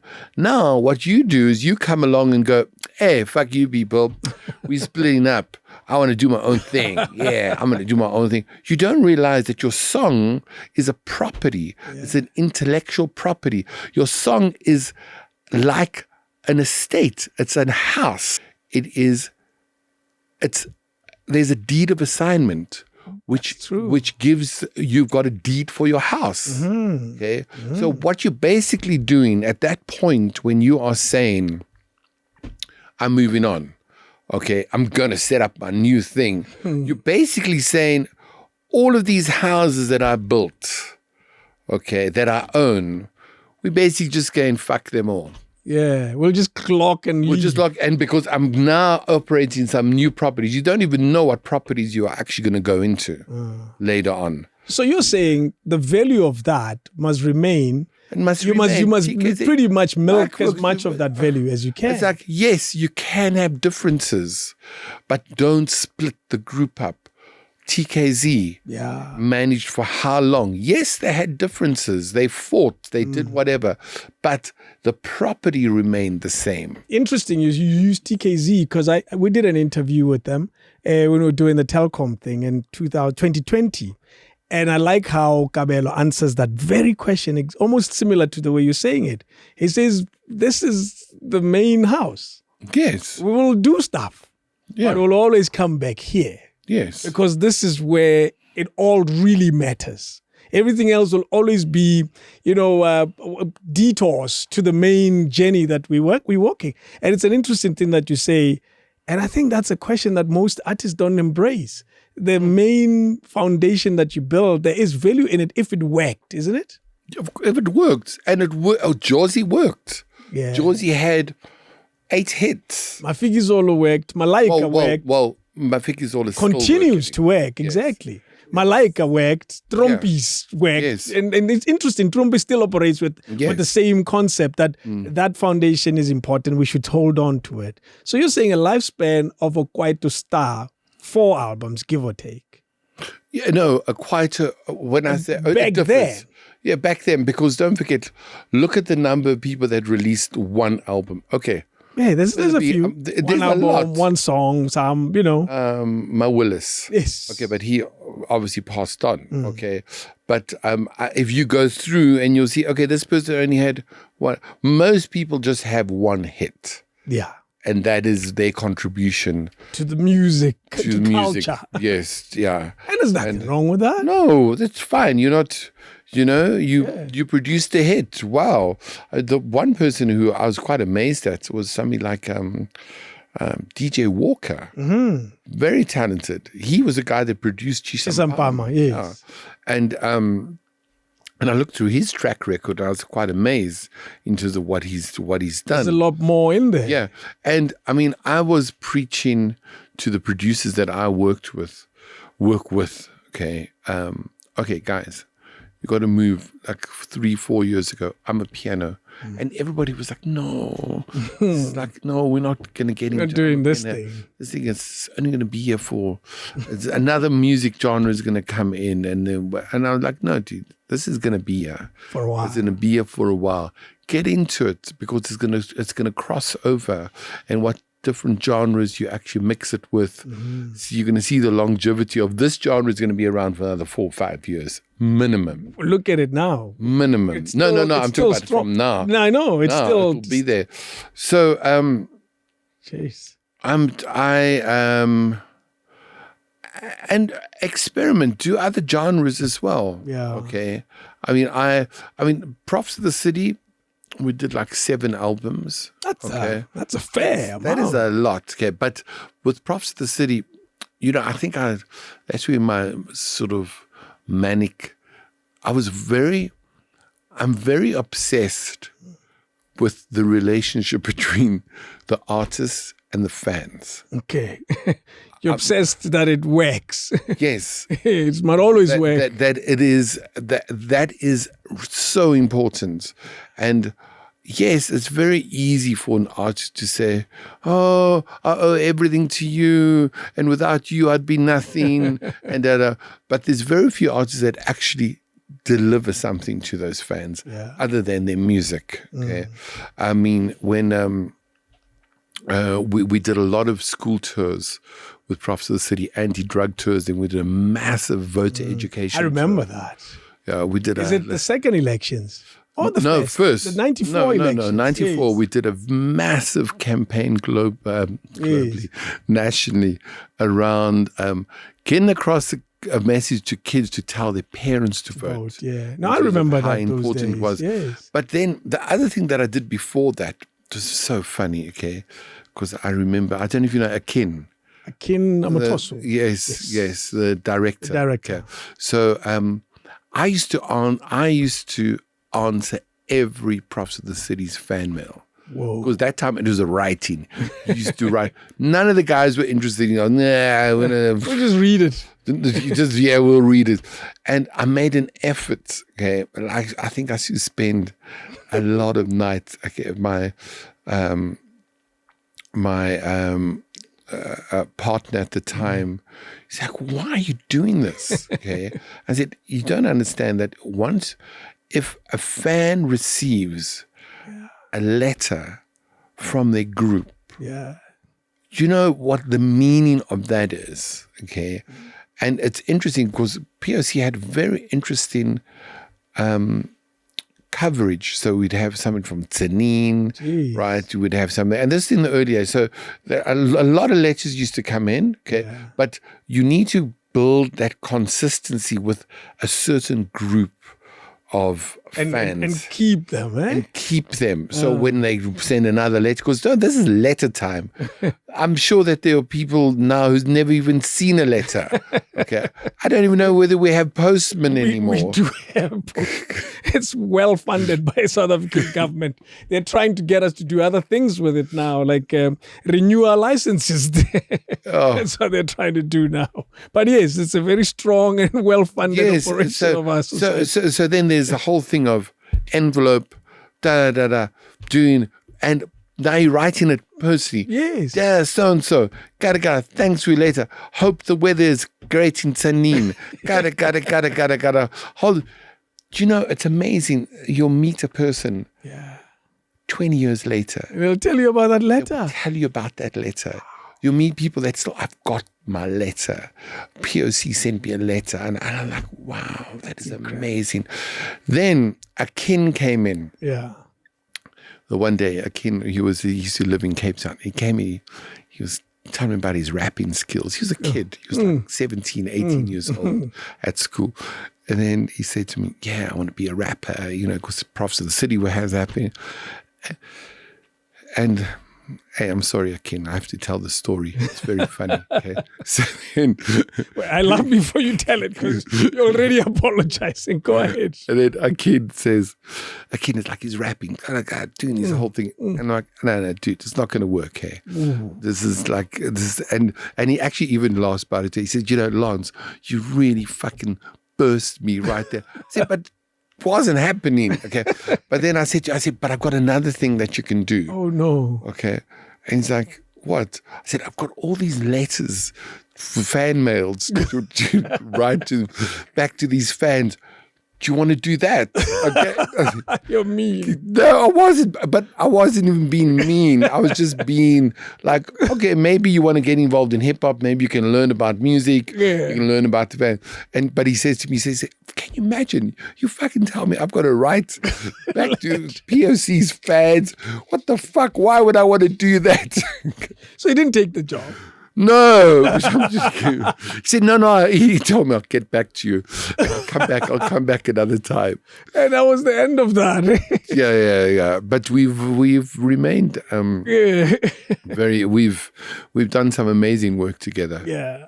With him. What have you done? What is With anything? him? Yeah. No, it's soundtracks. Oh, okay. You know, we've helped him with a lot of things. Yeah. And when I say helped, because there was never any budget. Oh, of course. Yes. You know, I guess if you have studio facilities and you have people you pay on a payroll, you'll always be able to help a lot of people. That's the reality of my life as well. Yes. Are there artists, or is there an artist that's been a keen in your life and you said no and you regretted? I've never regretted anything. Yeah. In terms of, MT was around.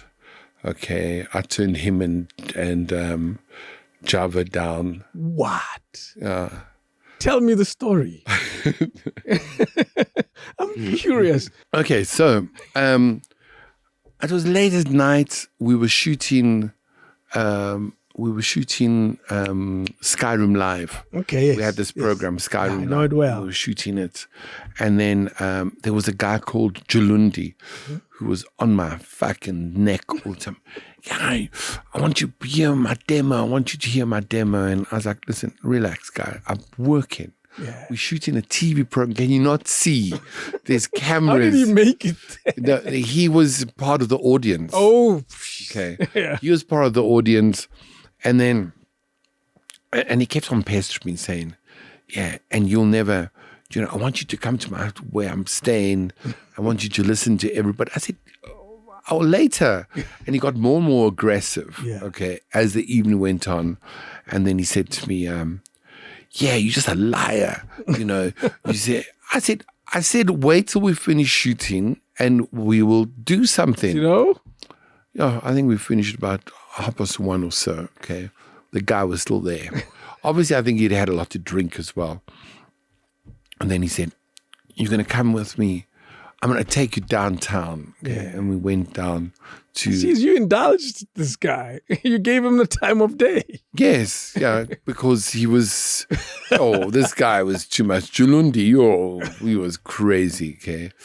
And so he took me downtown close to the Maboneng, just like a street away from Maboneng. Yeah.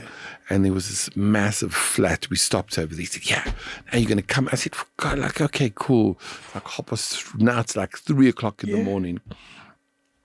And we get in the flat, into the building, and he's waking everybody up. They got LANCE in the... Yeah. I was like, what?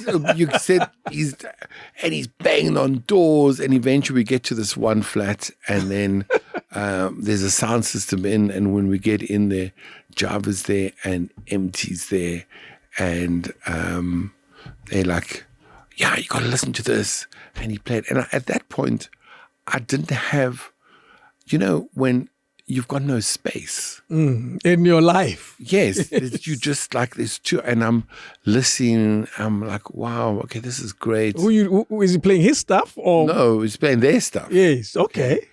And I'm thinking, and then there was another guy that was in charge of them. Yes. And he was the guy. He was like, okay, cool. I'm going to come in and we're going to do this and I'm going to strike a deal. And I was like, oh my God. I can just imagine going and telling everybody at the office, okay, this is what's going to happen. I have a bus full of guys coming. And I know they're going to just go like, really? Like, you think that's going to happen? And then I said to Julundi, okay, we'll pick it up tomorrow. But yeah, I've listened. Did you like the stuff? Yes, I did like it. Yeah, it was hot. And then MT came to our place to the studio. I think for 2-3 weeks because he was working with Ruff, the producer. Yeah. And they came in, and then Julundi, we recorded Julundi. Whoa. Okay. and then when we found space for MT, okay, and that's when he'd moved on. Okay. Yeah. So we were like, okay. It was snapped by other people, I guess. Yeah. We had space. We had space and a lot of money. Of course. Yes. We now know the story, don't we? Yes. And then, but he's done tracks with different people in that stable. He did track with Rough X. And so I haven't regretted anything. Yeah. I'm just happy. I just want to be around positivity, right?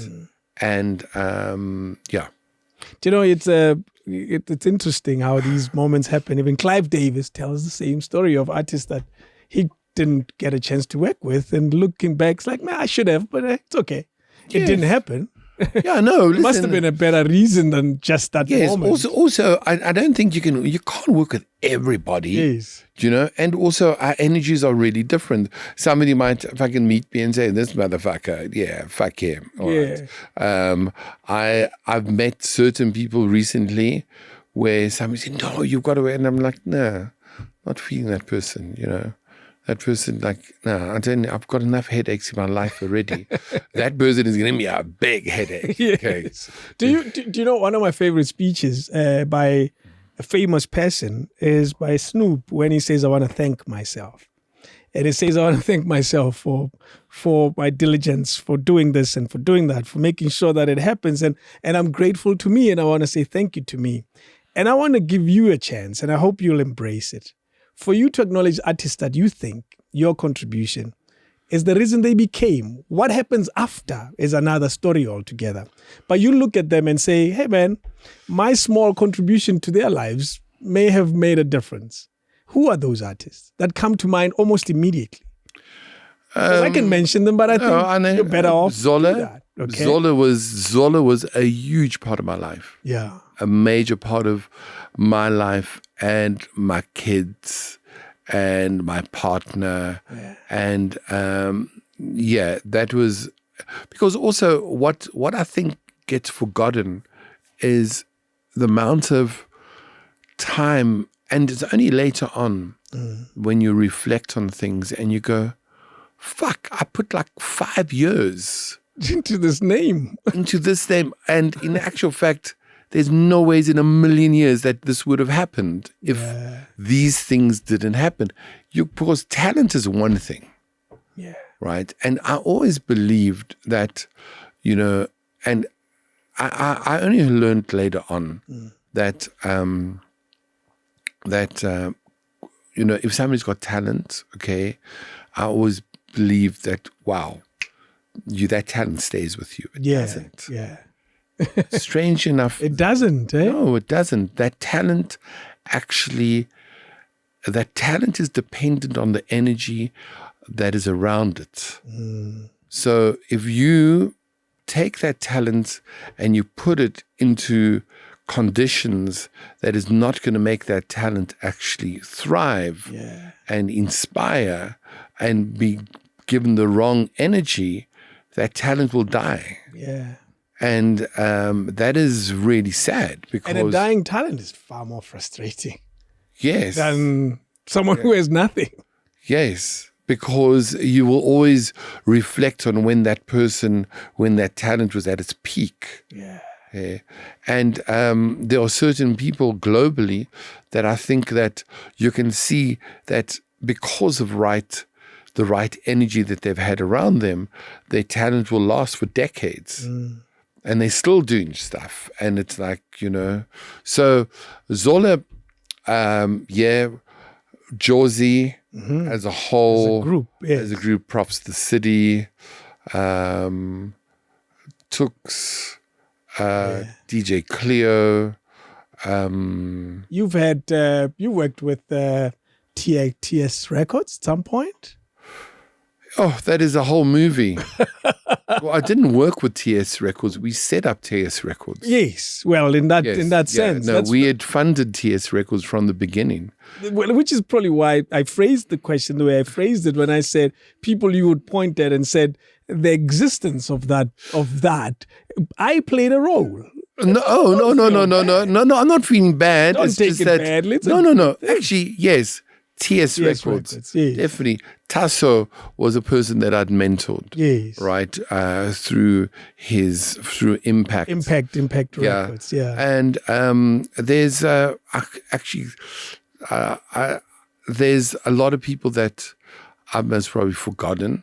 Okay. When I say forgotten and not deliberately, it's just like, oh shit, yes. Because you've had so many. Yes. You've had so many. And I still speak to like Mapaputsi. I've called him and said, dude, come, I'm a piano thing. You can jump onto this. Why aren't you doing this? Yeah, I'm going to come tomorrow. Yeah. I'm like, okay. Tomorrow never comes. Jeez. Okay. Here's another one that crossed my mind. Pitch Black Afro. Pitch Black Afro we've spent a lot of time on Pitch Black's his head, not his wig. Yes. And what's inside. Yes, yeah. And Bricks as well. Of course, Bricks. The sad part, I mean, Bricks is incredibly talented. So is Pitch Black. And we, people's lives and paths, it's just incredible when you look back and you go, wow, that happened. And look at what's happening now. I'm working with Cleo again. And I think that Cleo hasn't really been celebrated in terms of what he has done personally, on a personal level. But I think that life is going to give him another opportunity. And I think that he's just about to do that. The new artist, Nati. Yes, of course. Nati was amazing. Vusi, and it's interesting that Vusi actually opened the door for Nati. Yeah, how is that? How did he do that? Sipho had been playing certain tracks in the office, right? There was a track that Sipho had of Nati's, and I've been listening to this track, and I was thinking, oh my God! Was he trying to sell you the song? No, it was just playing in the office, just playing it, and I was thinking, fuck, this is really hot, but I'm concentrating on Vusi. Okay, because also it's very difficult, when you build an artist, you're building an artist, and now all of a sudden another artist comes in. Like having a second-born child. Yeah, that artist is going to be like, and now what's happening? So I thought, no, we're not going to go there. Then the one day Vusi walks in, and I'm sitting over there, and I'm thinking in my head, fuck, the song is playing. Yeah. Okay. And Vusi's going to be like, what the fuck is this? Why is this song playing? Why are you playing the second-born song? Yeah, but he didn't even know who it was. Okay, so this was just a general track that was being played. And then he came to me and he said, fuck, the singer's amazing. Yeah. I want to do a song with him. Whoa. So I was like, hey, the universe has spoken. Okay, then, when the universe speaks, you just move on with it. And then we got hold of Nati that day. Yeah. Sipho gave Vusi the number, and then he came up, and then the next day came up, did Norman Kanjani. Wow. Right. And then Vusi phoned me and said, it was December, and all of a sudden Norman Kanjani had started happening on Metro. It was playing. And Vusi phoned and said, do you know this guy's phoning me all the time. Oh, now you're Nati, yes. Yes, because we sent him back to the Eastern Cape. We were like, we're done. We did this collab. Yeah. And then Vusi was like, we got to do something with him. I said, there's nothing we can do. It's December. Okay. Next year we can pick it up in February. And then he said, but that Nati's he's been in jail. Yeah. So I was like, nobody told me he's been in jail. So what is he in jail for? Yeah. And then Vusi was, I don't know, right? I'm like, okay. So then I phoned Nati and I said, listen, I heard you in jail. Yeah. And then obviously I think he thought, fuck, now I'm fucked. Yeah, okay. It's not going to happen. I said, what are you in jail for? He said, an armed robbery. I said, oh, okay, that's cool. Right. We can handle. I like that. That's cool. No, we can handle armed robbery. Yeah. Rape. Murder. It tends to be tricky. Yeah. And then I said, okay, come up. Let's get you up. And then when I got him up, I got a scriptwriter in to start. Oh, no. Then he told me, he told me a bit about he'd broken out of prison, his whole life story. Yes. And then he broke out of prison. Then he got caught and he got put in prison. And then he got released there. And then he decided to go back to prison and had himself in. Yeah. So he handed himself in. And I was like, wow, that is like the most amazing story ever. Brought in a script. It's a sellable story. Yes, so that's because your backstories. Yeah, the backstories are the story. I mean, Vusi had a drug problem. He blew 2 million rand when he was 21. His mother left him inheritance. Oh, interesting story. There's a story. Okay. But his story, Nati had an amazing story. And then we released the album, and then it just went, right, it caught fire. But I told Vusi, I said to Vusi, my biggest fear was that Vusi was going to be like, because I even said to Vusi, I said, listen, when he comes in, you got to understand that, like, you're going to be like, number 2. The family has another child. No, it wasn't the family has another child. You're going to be in the reserve team. Oh, okay. And he was like, what do you mean? Like, because Vusi had basically put him on. Okay. Pretty much. So you had to understand what's likely to happen. Yeah, no, he wouldn't accept that. He was like, no ways, that's not going to happen. Okay.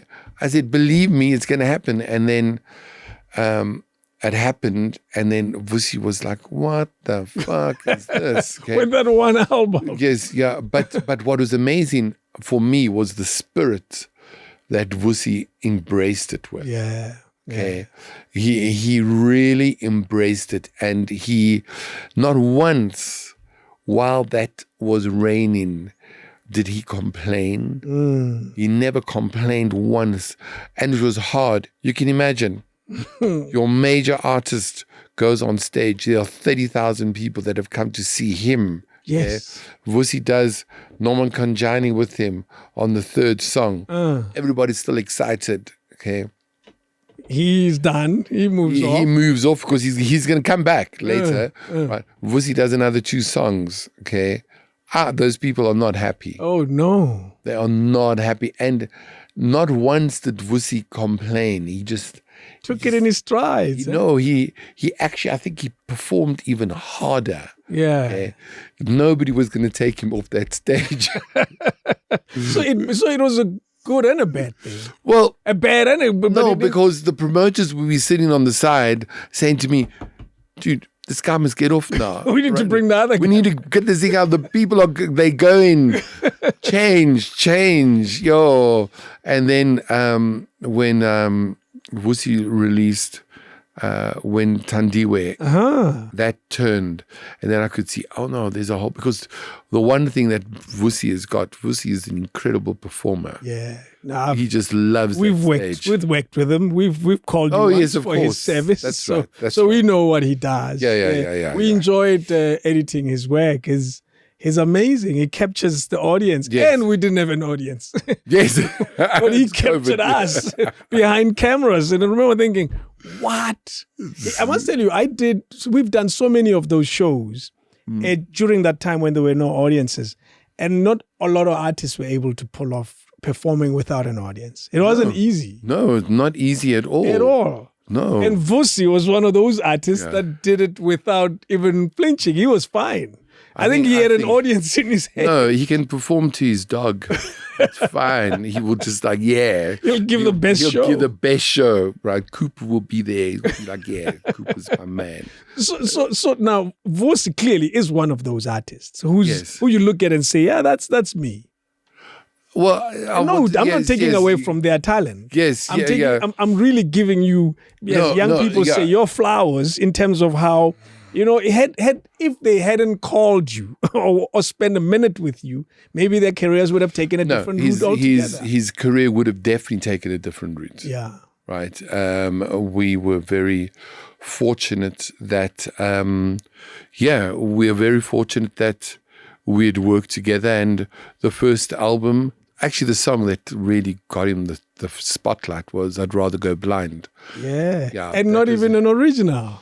Yeah, no, but that was he just did it so well. It's like Lira doing something inside so strong. Her delivery is just magic. Magic, yes. Because I DJ a lot, and I DJ that kind of music, and every time I play that song, I know I got you. I got the audience. Like it's one of those songs that you know for sure they're going to pay attention to this track. And it's not even an original. Yeah. It's amazing when musicians do that. They take a classic and make it their own and take over an audience. And surely you've seen that being a Vusi song with the one that he's done. And but Vusi's also done, he's done a Brenda track as well. Yeah. I mean, this new release that we're doing it's the Aspelelanga Project, okay, where we've brought in a lot of artists to celebrate artists that have passed on and through COVID and even before and on an international level. So he took the Prince song. Yeah? Which one? And Purple Rain. Ooh, that's Prince, one of Prince's biggest hits. Yeah, so, but there's a twist in the song that even the Prince Trust, because you've got to get permission. Of course. You can do the song exactly the way it is. You don't need permission, because that's public.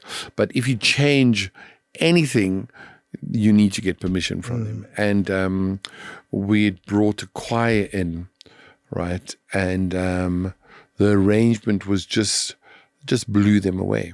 Jeez. Just really, really blew them away. And they gave it an okay. They said it's the best rendition that they've heard. What? So it's coming soon. Well, no, it's been played already. Okay, we should find it. Yeah. Oh no, it's actually I forgot. It's on his late. No, it's hot. It is. I can stand by it. I've played it to people in the States, and people were like, "Wow, he killed it." Now let's talk about the money of music. There's a story about wastage of money by brand new artists. You've seen it.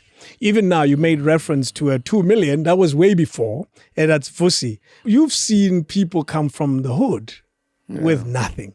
They come to you. You create something out of their lives. Well, let's give them credit. They create something with you out of their lives. Becomes a career that blows up. Surely you must have stories of I've seen it all. I've seen money come and go with artists who had nothing. Now they have something, and then they have nothing. Not Zola's story is known now. It's not a big story. Okay, so Pitch Black Afro. The story of 600,000 rands. What is Pitch Black Afro story? It's just so funny. Okay, I think we had our offices in Parktown, right? And Pitch Black Afro was happening. Okay, and then Pitch Black said, all of a sudden Pitch Black arrived there with a white guy, and I'm like, oh.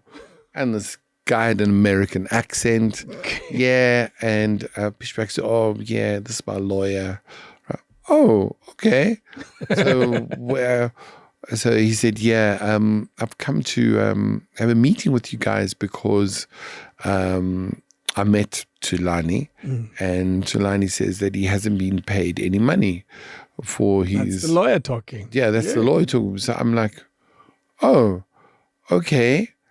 That's interesting. So I said, okay. I said, and Pitch Black is like, just nodding. Yeah. He's agreeing. Yeah, he's agreeing. Okay.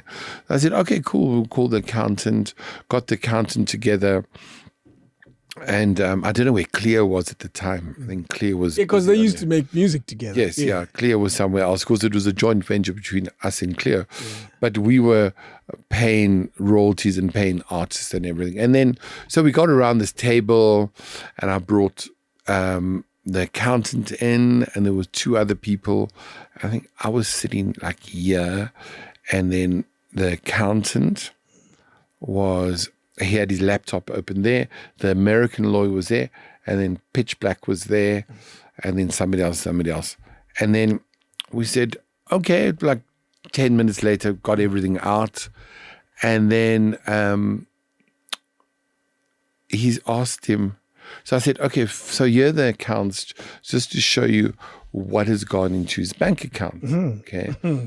And I think at that point, over 950,000 Rand had gone into his bank. So my number is even 300,000 less. Yes. So at that point. Yeah. And then I just remember that's a lot this of guy asking him, saying, what is your name? Right. No. Is this your name? Tulani. Yeah. And he said, yes. I said, but look over here. This money's gone in. Hasn't it? Do you know about this?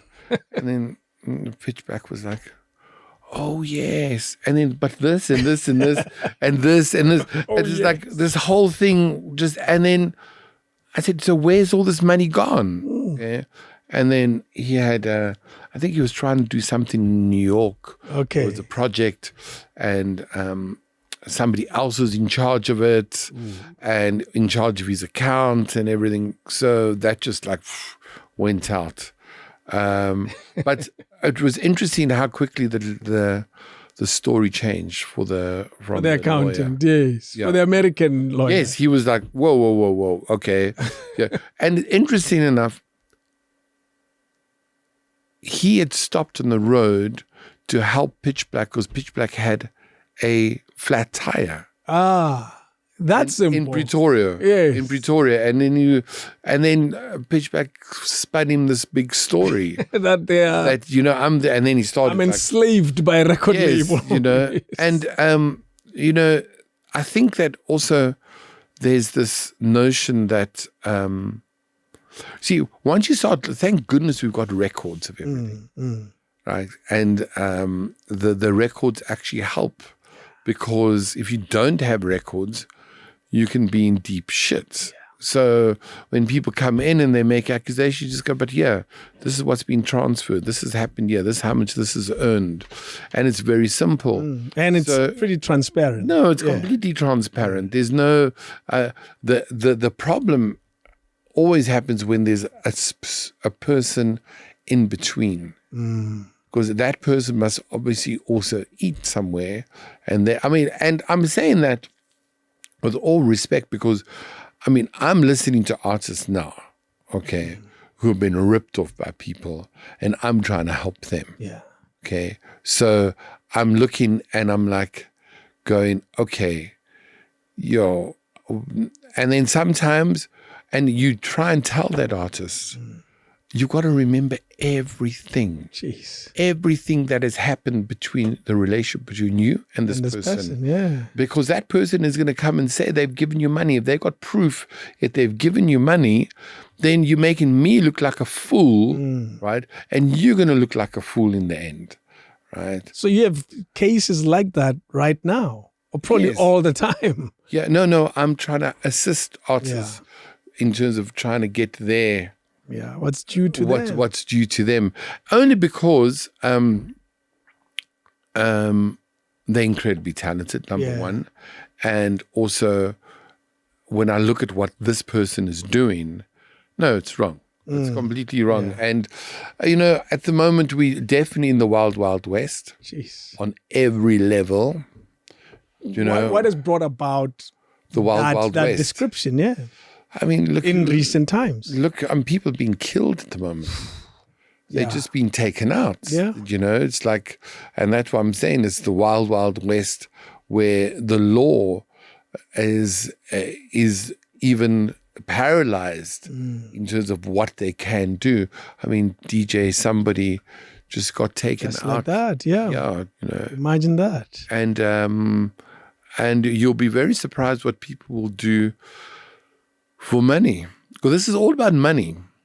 Well, our politics is about money. To remove money out of the story, it changes completely. No, then people like, why must I kill you? Because it's I not get even nothing. money. Yeah, yeah. But there are other cases happening as well where people have done tracks, and this is where I admire Mac G for. Right, I admire him because he's released some music. Yeah. All right, but what amazed me was that he said, hey, I haven't done this.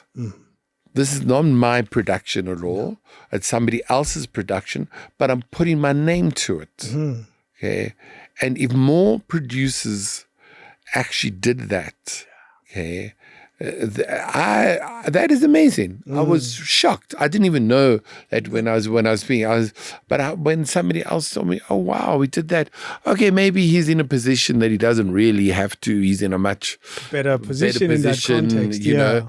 But number one, you will actually get respect, okay, from the industry, and also now you can actually call out other people that are not doing that, because there are a lot of producers that are not getting their shine or their money or anything a lot. And I'm telling you, there are Netflix stories coming that are in people's homes and minds. It's very sad. When you look at South Africa's talent, because this is your game of the past 40 years, give or take.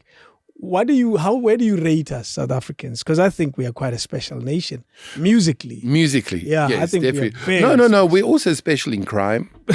And many other things. There's a lot of things that we're really good at. Special people. Yeah, but music. Let's talk about music. Where do you rate us?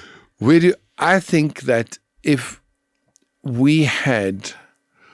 you see, it's very difficult in terms of rating, because, when you listen to some artists that are coming out of Brazil, all right, and you listen to the productions over there. We just don't know it that well, I guess. Yes, that's probably we don't why know. you wouldn't. Yes. So I don't think that it's a case of rating. I think it's more a case of, right, do we have talented musicians and producers that can compete globally? True. Will we qualify in the World Cup of we would music? definitely, because at this point, okay, if you have a look at, and it's very weird, I don't know if you know, there's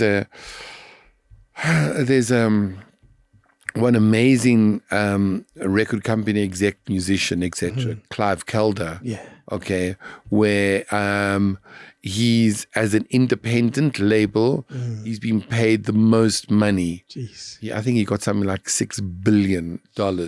Okay.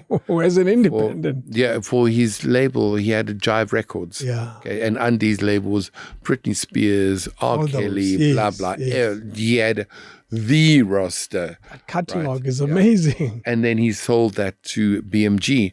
But so you have him, you've got producers out there that have come from South Africa that have got chalets in Switzerland. Jeez. Okay, that don't even leave Switzerland. All they do is they produce music over there.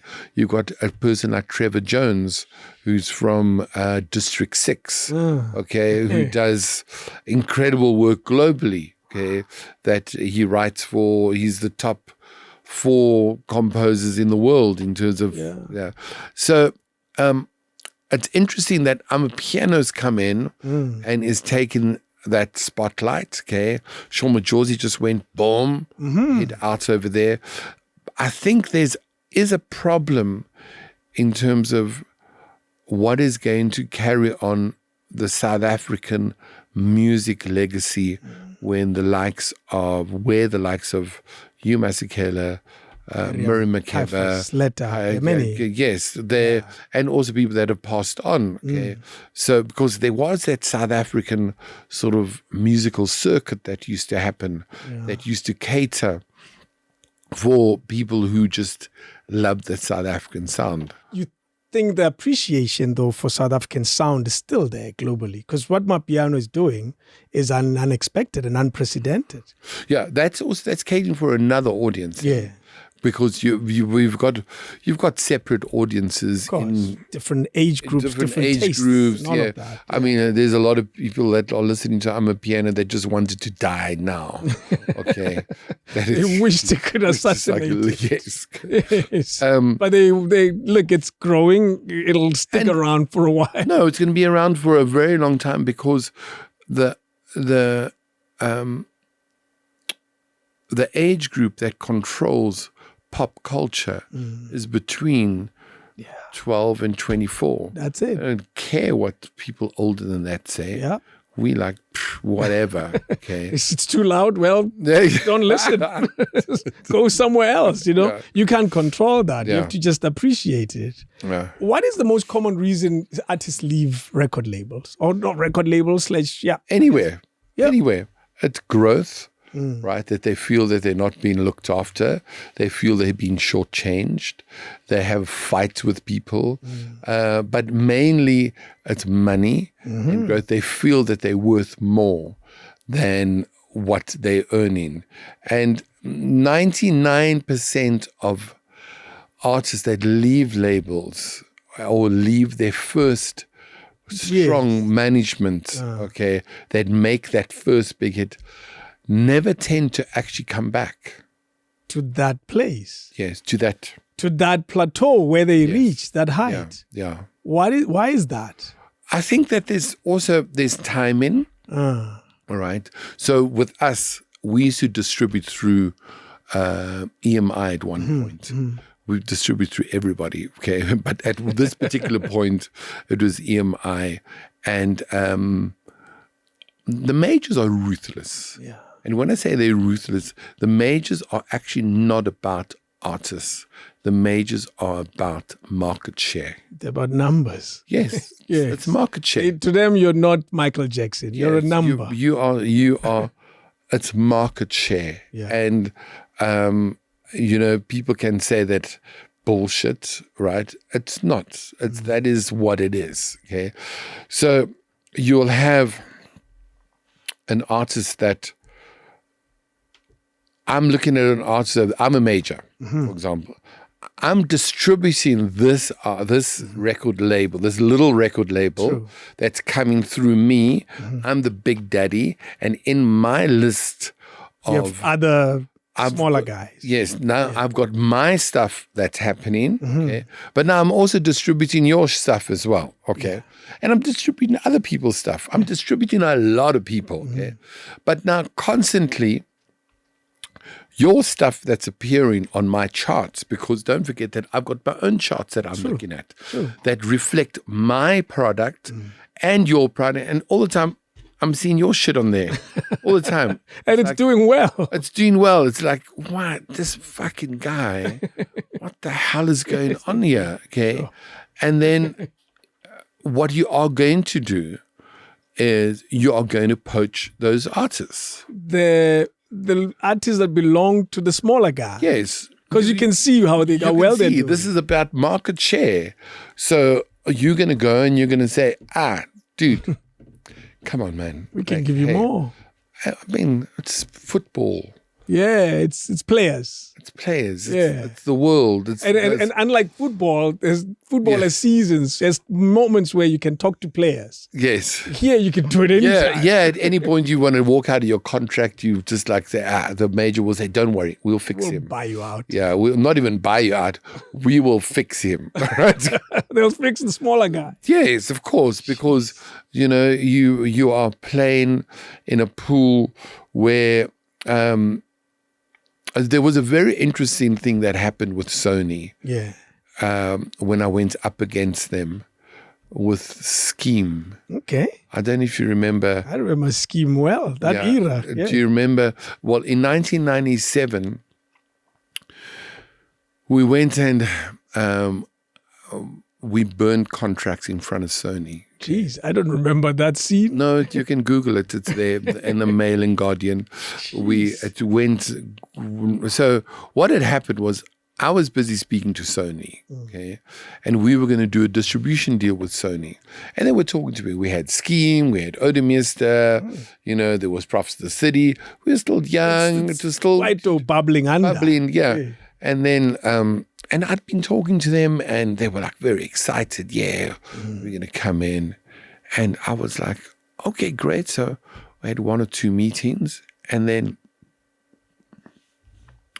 all the scheme guys were living with me because I'd left from Cape Town and we were living up in Joburg and Vavassier had just been released. That's where I remember that time well. And there were a lot of things that happened with Vavassier if I had more knowledge, okay?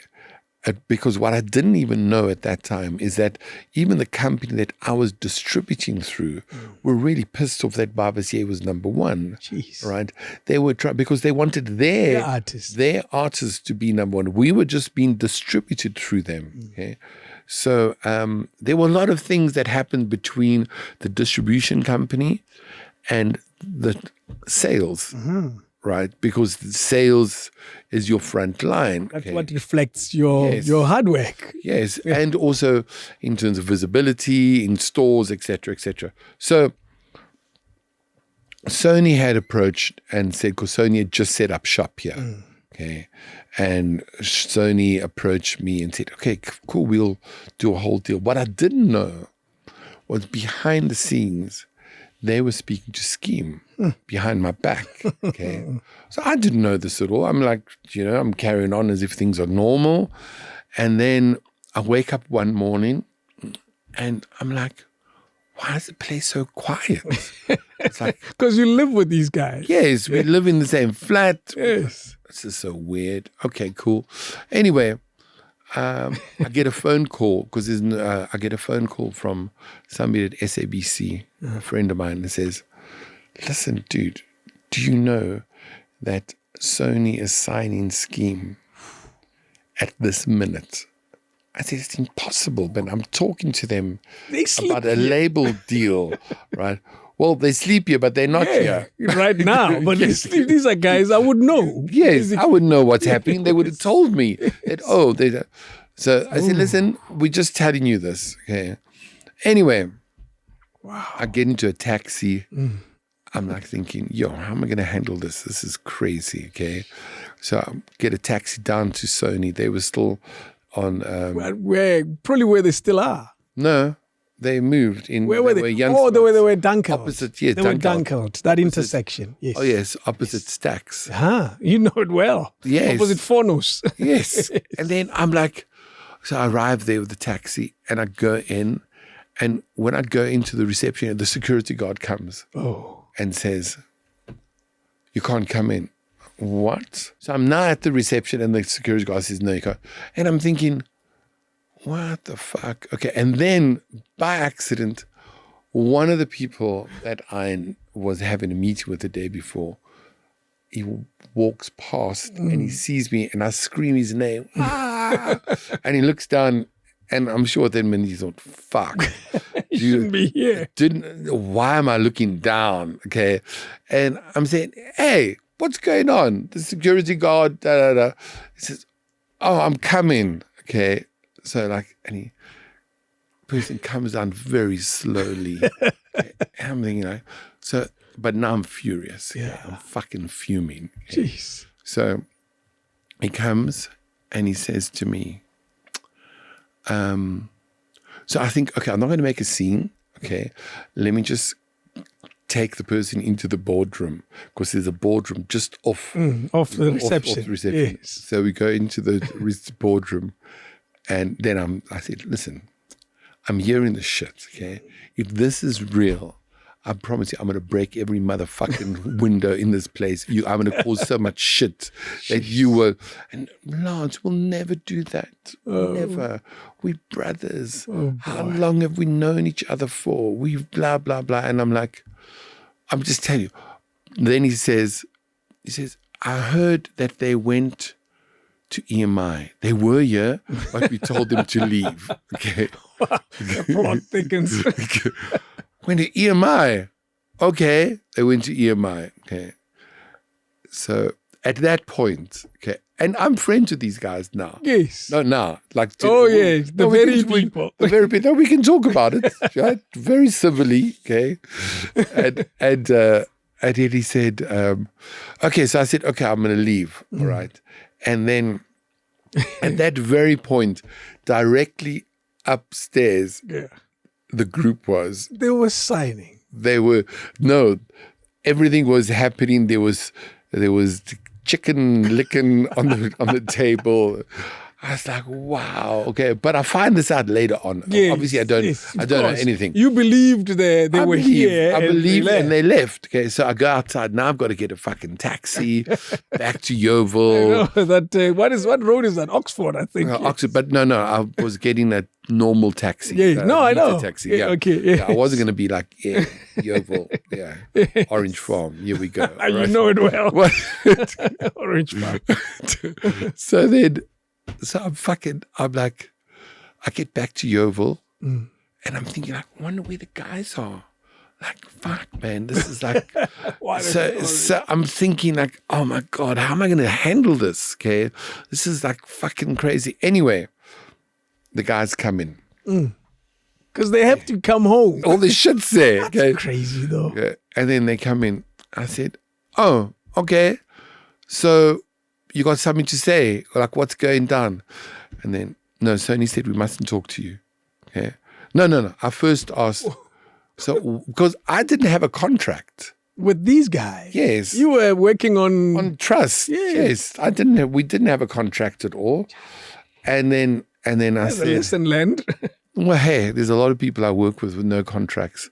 And I get fought about. I get, yeah. Anyway, so I said to them, okay, so you've signed a contract. Yes, okay. Who advised you on the contract? They told us that you were going to ask that and we mustn't let you see the contract. I'm like, if it's a contract, dude, no. They said, no. I said, okay, it's cool. All right, bring drink, phone rings. Because now they're ringing flat. There's no cell phone. No, of course, landline. Yeah. Okay, what's happening? The person who said to me, they're not here. Yeah, he said, listen, Lance, I think we need to have a meeting, right? I'm like, why? Because we've signed scheme. I said, you've signed scheme? Fuck.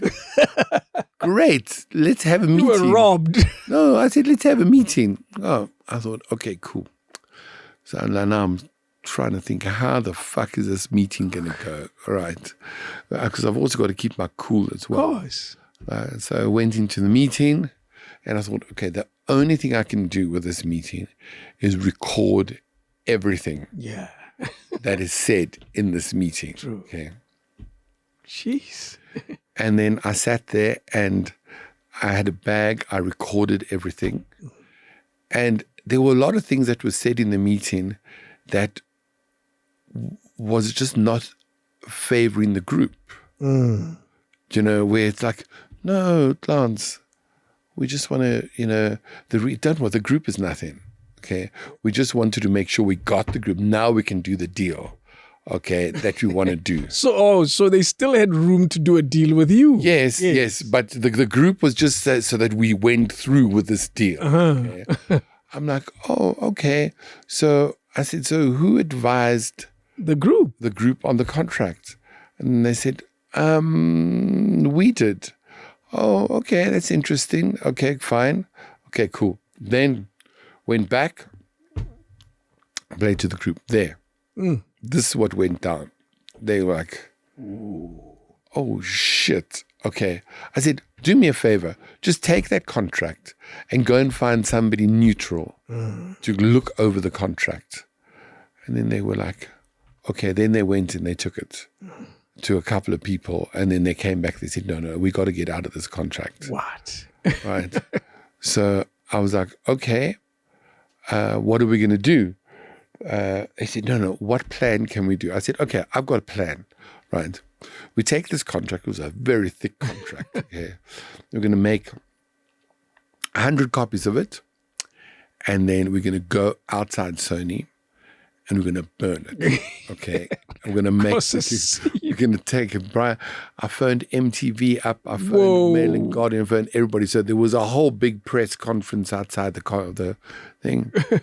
And then the contract was burning, all these pages. And I could see people in the Sony. What's going on? What's going on there? Some people came, walk, okay, what's happening? Boom. Then, so that shot was fired. Okay. And then what I didn't know was, and I only found out later on, which is so funny, okay, I worked with a producer called Gordon Williams. Okay, and he did Lauryn Hill's album. Yeah. He did, he won 6 Grammys with it. So, the big Lauryn Hill, the Ellie Lauryn Hill. Yes. So later on, years later, when I meet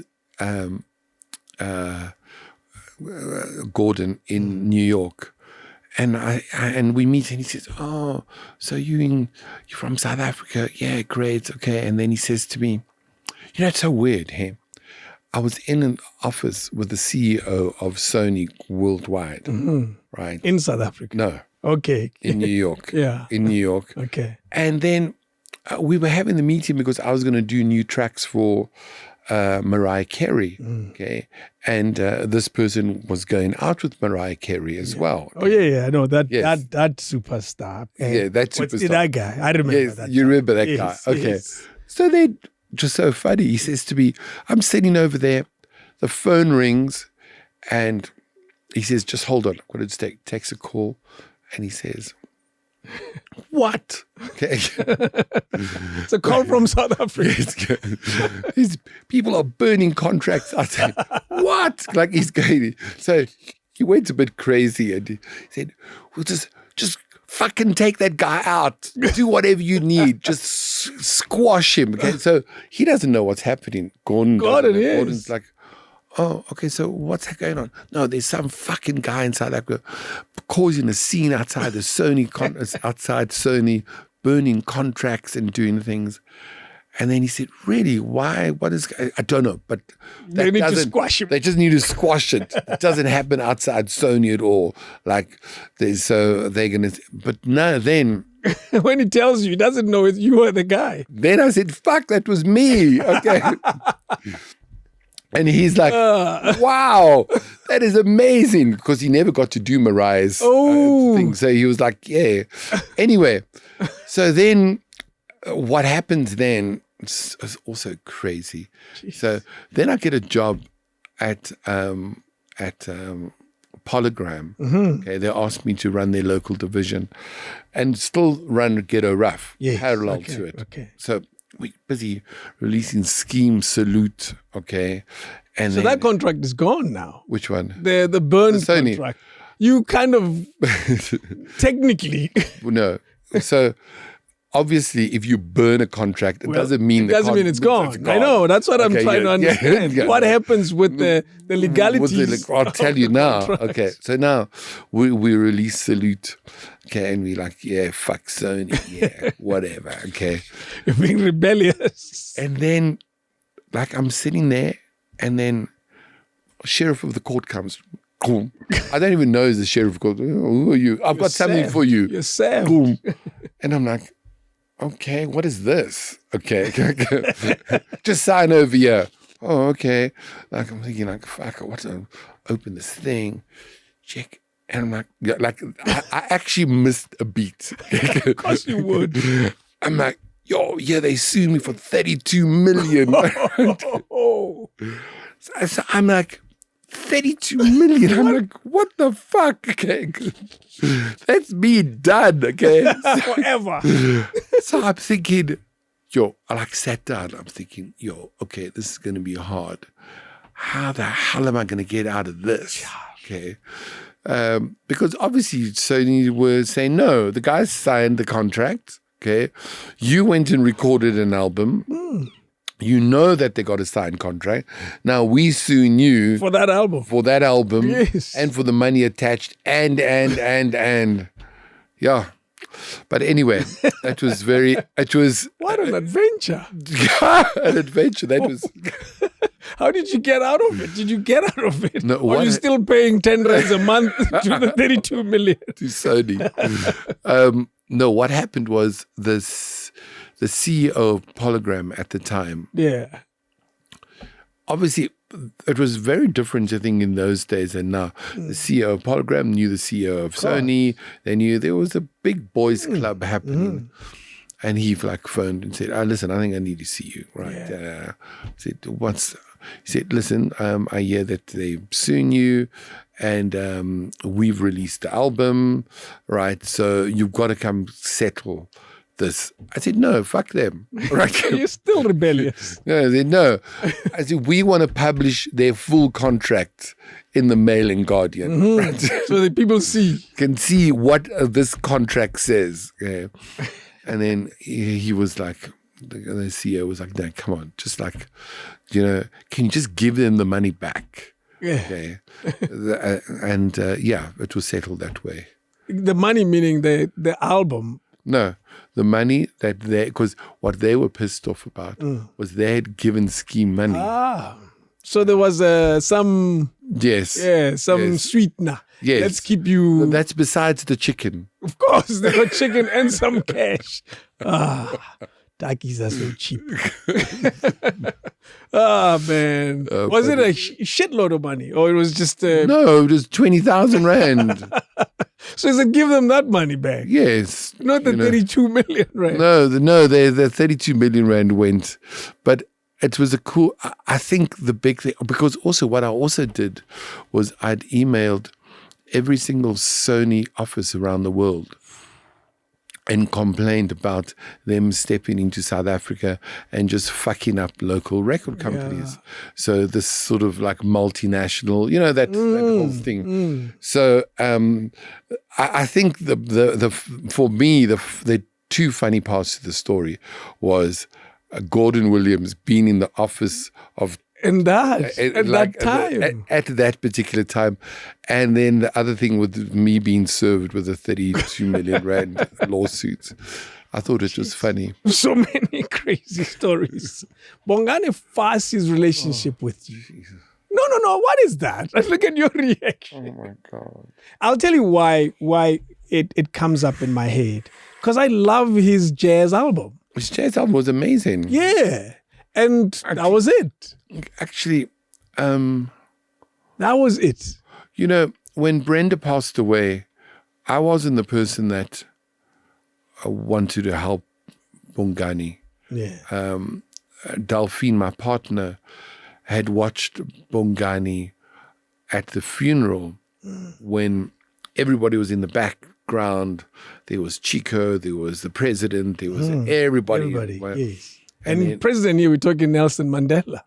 No, it was Thabo Mbeki. Okay, yeah. Yes. Thabo Mbeki was there, and all the EMI people, everybody who was somebody had to be there. Of course. And Bongani was dressed in white, in a white suit, and then and I remember Delphine on the couch, and she said, that boy needs guidance. Yeah. Right? He really needs guidance. And my words were, leave him alone. None of your business. Yes. I'm looking at this movie that's there. This is a horror movie. Yeah. Waiting to happen. What is going to happen now is going to be crazy. And I said and that was it. And then 3 weeks later, Reddy D phoned me. Yeah. And Reddy D said, Lance, please, you've got to find Bongani Fasi, right? And you got to help him. Oh, boy. And second voice saying the same thing to you. No, but the thing was that Delphine had just watched it on TV. Yeah. Right? I asked Reddy D, how did you know? What? And she says, no, I saw him perform this last weekend in Sandton. And I was still thinking, why is he performing? His mother just died. There must be chaos happening. So I said, but how's his ego? He said, no, and D, even today, he says, yo, Lance, I was so wrong here. He said, I shouldn't have called you. Yeah, he said, yo, what that was. He said, no, it's fine. You can handle it. You're going to, like, oh, okay.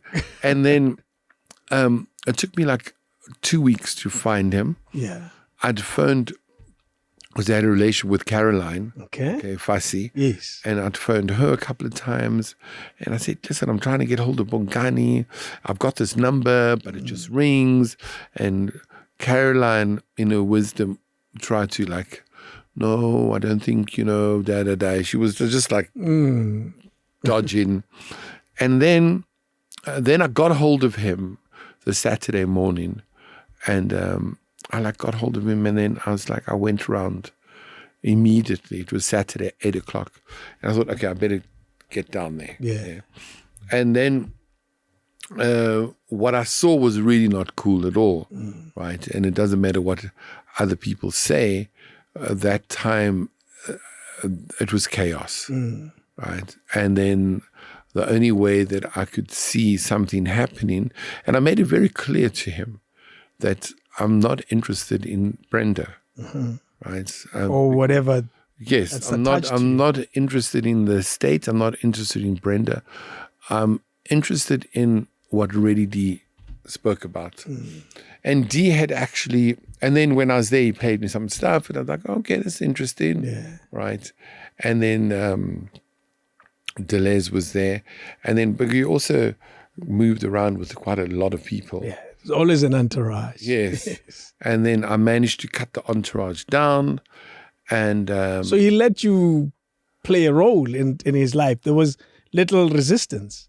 No, there was no resistance because at that time he was 18 years old.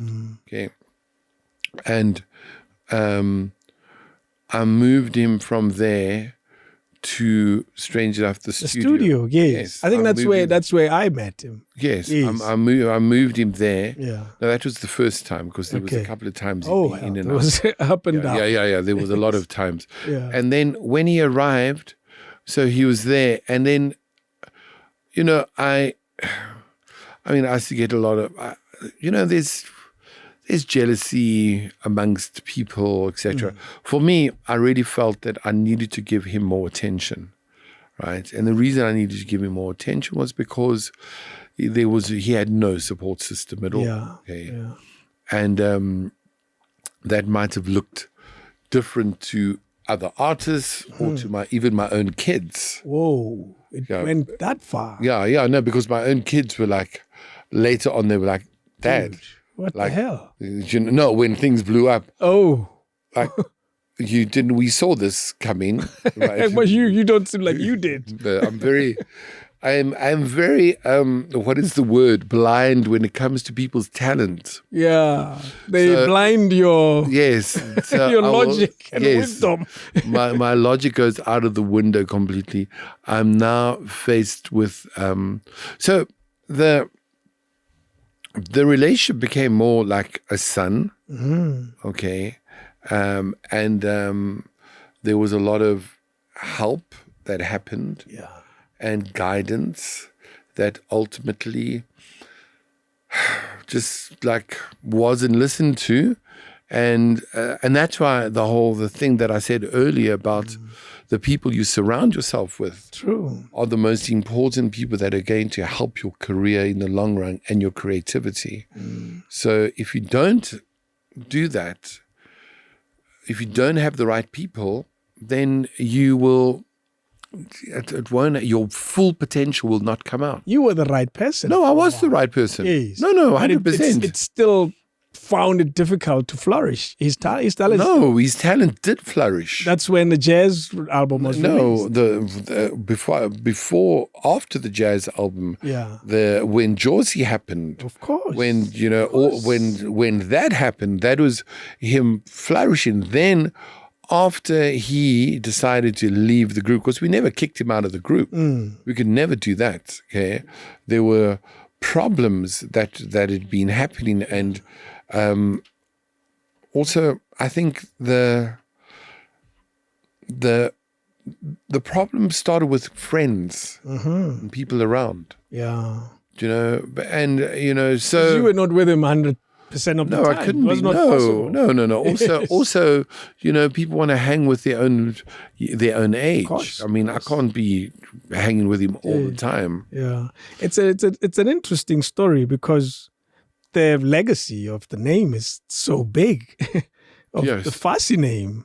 Yeah. And when a legacy is that big, it's like the pressure of the Mandela surname. You almost feel like the offspring must live up to some of that, and that's not easy at all.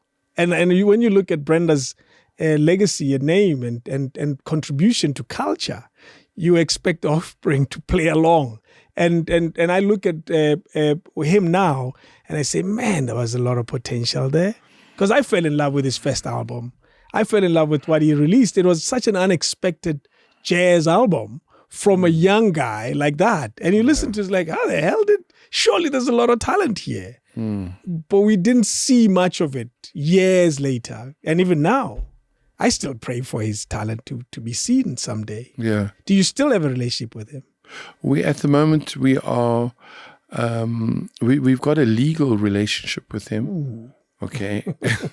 And that legal no, because he must. Is it a positive or a tricky relationship? Because if it's legal, it means it's really lawyers that are talking. No, I think that, once you, and this is the age that we live in where clout is more important to people than the truth. Yeah. Okay? So if you're going to go around and you're going to say that I've stolen 15 million rand from your mother, right, then, there are consequences to it. To that statement. If you're going to say that I gave you drugs, right, and you had your first line with me, no. I've got kids. Yeah. Okay? My kids know me very well. Actually, every artist in my stable, right, or have been in my stable who I've done anti-drug tours. Jeez. I've done, now you're telling me that I'm giving you drugs, and you're only doing that so people can watch your TV program? Whoa. No. Yeah. Then you've actually lost the plot, and you have to suffer the consequences. True. Because you can only learn from that. You will learn what is right and what you can't just, because you've got a platform now. I can say anything Pretty much about anybody. Yeah. And whatever I say, there will be consequences. Mm-hmm. Yeah. So this legal relationship clearly is not going to end anytime soon, because getting these things sorted takes a while. No, I mean, it's defamation. Pretty much, you know. And also, I'm not even worried about the money aspect. He's got to actually just apologize and correct what wrong things he said. Jeez. That's all. It's very simple. Have you reached out? Have you seen the need to say, hey, man, what is this? I just saw that because his TV program on a very gutter channel, right, was more important, okay? Because obviously you're also looking at, there's a lot of things that I can say, right, that are true, that would be quite damaging. Yes. And I choose not to say those things because you got to behave in a responsible manner around media, so that... And also someone's life. Yes. I mean, it scared me when I heard that. When I say it scared me, it really scared me. Yeah. It scared me, because I've got a family, I've got kids, I've got.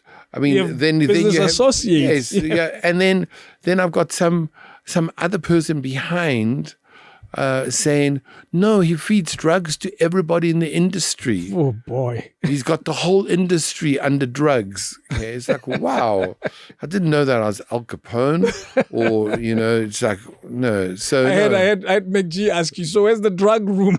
Yes. You said it's the other side. Wow, man, that's crazy, eh? No, so I'm not. I'm taking those things more seriously than I would have 20 years ago, Yeah. 30 years ago, people said something. It's like, please, we're carrying on. You know, when people said, but there was a lot of, and what I should have done, and that's probably the only regret that I have, right, is that I didn't tackle those issues at that particular time. When they were brought up. Yes, when somebody said, no, he did this and this, I should have just got a lawyer, just deal with this, please. You would have reduced the number of times those type of things happen. No, because what happened is that over the years, people have seen, Lance doesn't do anything. I can do it too. I You can know, throw a stone at I him. can say anything. He's not going to do anything. Now people are getting a fright. Like, oh my God, you know, He sues now. now he's suing. What's happening to I him? like the younger Lance. Yo, nice. What's wrong? He's aging and now he's got a problem. Wow. You still have the fire. And that, for me, I find interesting. What keeps it going? The love of music. Also, helping people. Yeah. It's still central. Yeah, yes, it's central, you know, helping, when I say helping people, you know, helping people that need help in certain avenues. Yeah. You know, if I had more money, I would most probably help do a lot of other helpful things, but you can't. It's very sad because, I mean, every traffic light you stop at, there's a problem. Yeah. You know, and if you can contribute in terms of helping people further their career and help them and Or guide find them a door to that career. Yeah, You you know? know, and because they've also got families to feed as well. Yeah. It's hectic. It is hard out there. Oh. And in the music game, sometimes it always looks slightly harder. Because you know how the telecom idea came along.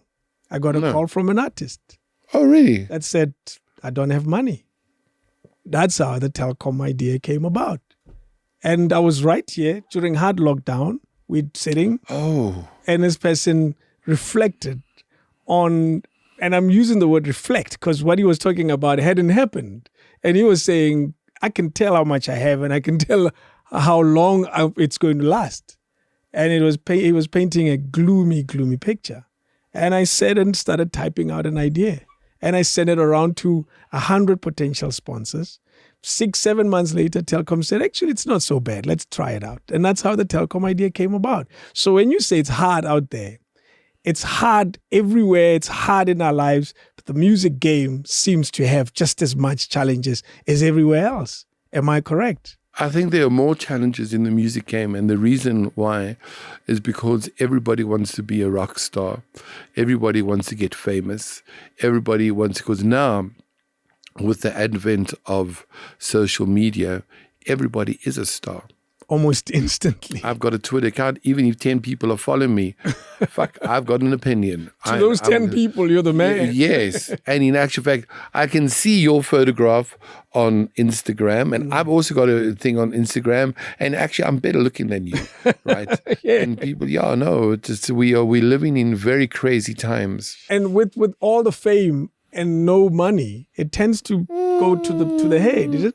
Not in a good way. And the females out there, oh, I'm sorry, I'm going to get slammed, but this whole Gucci culture must die. Yeah. It must die quickly so people can actually concentrate on real things. We seem to have taken it in a lot more. And I'm probably wrong, but we seem to be taking it very well, this Gucci culture, as South Africa and South Africans.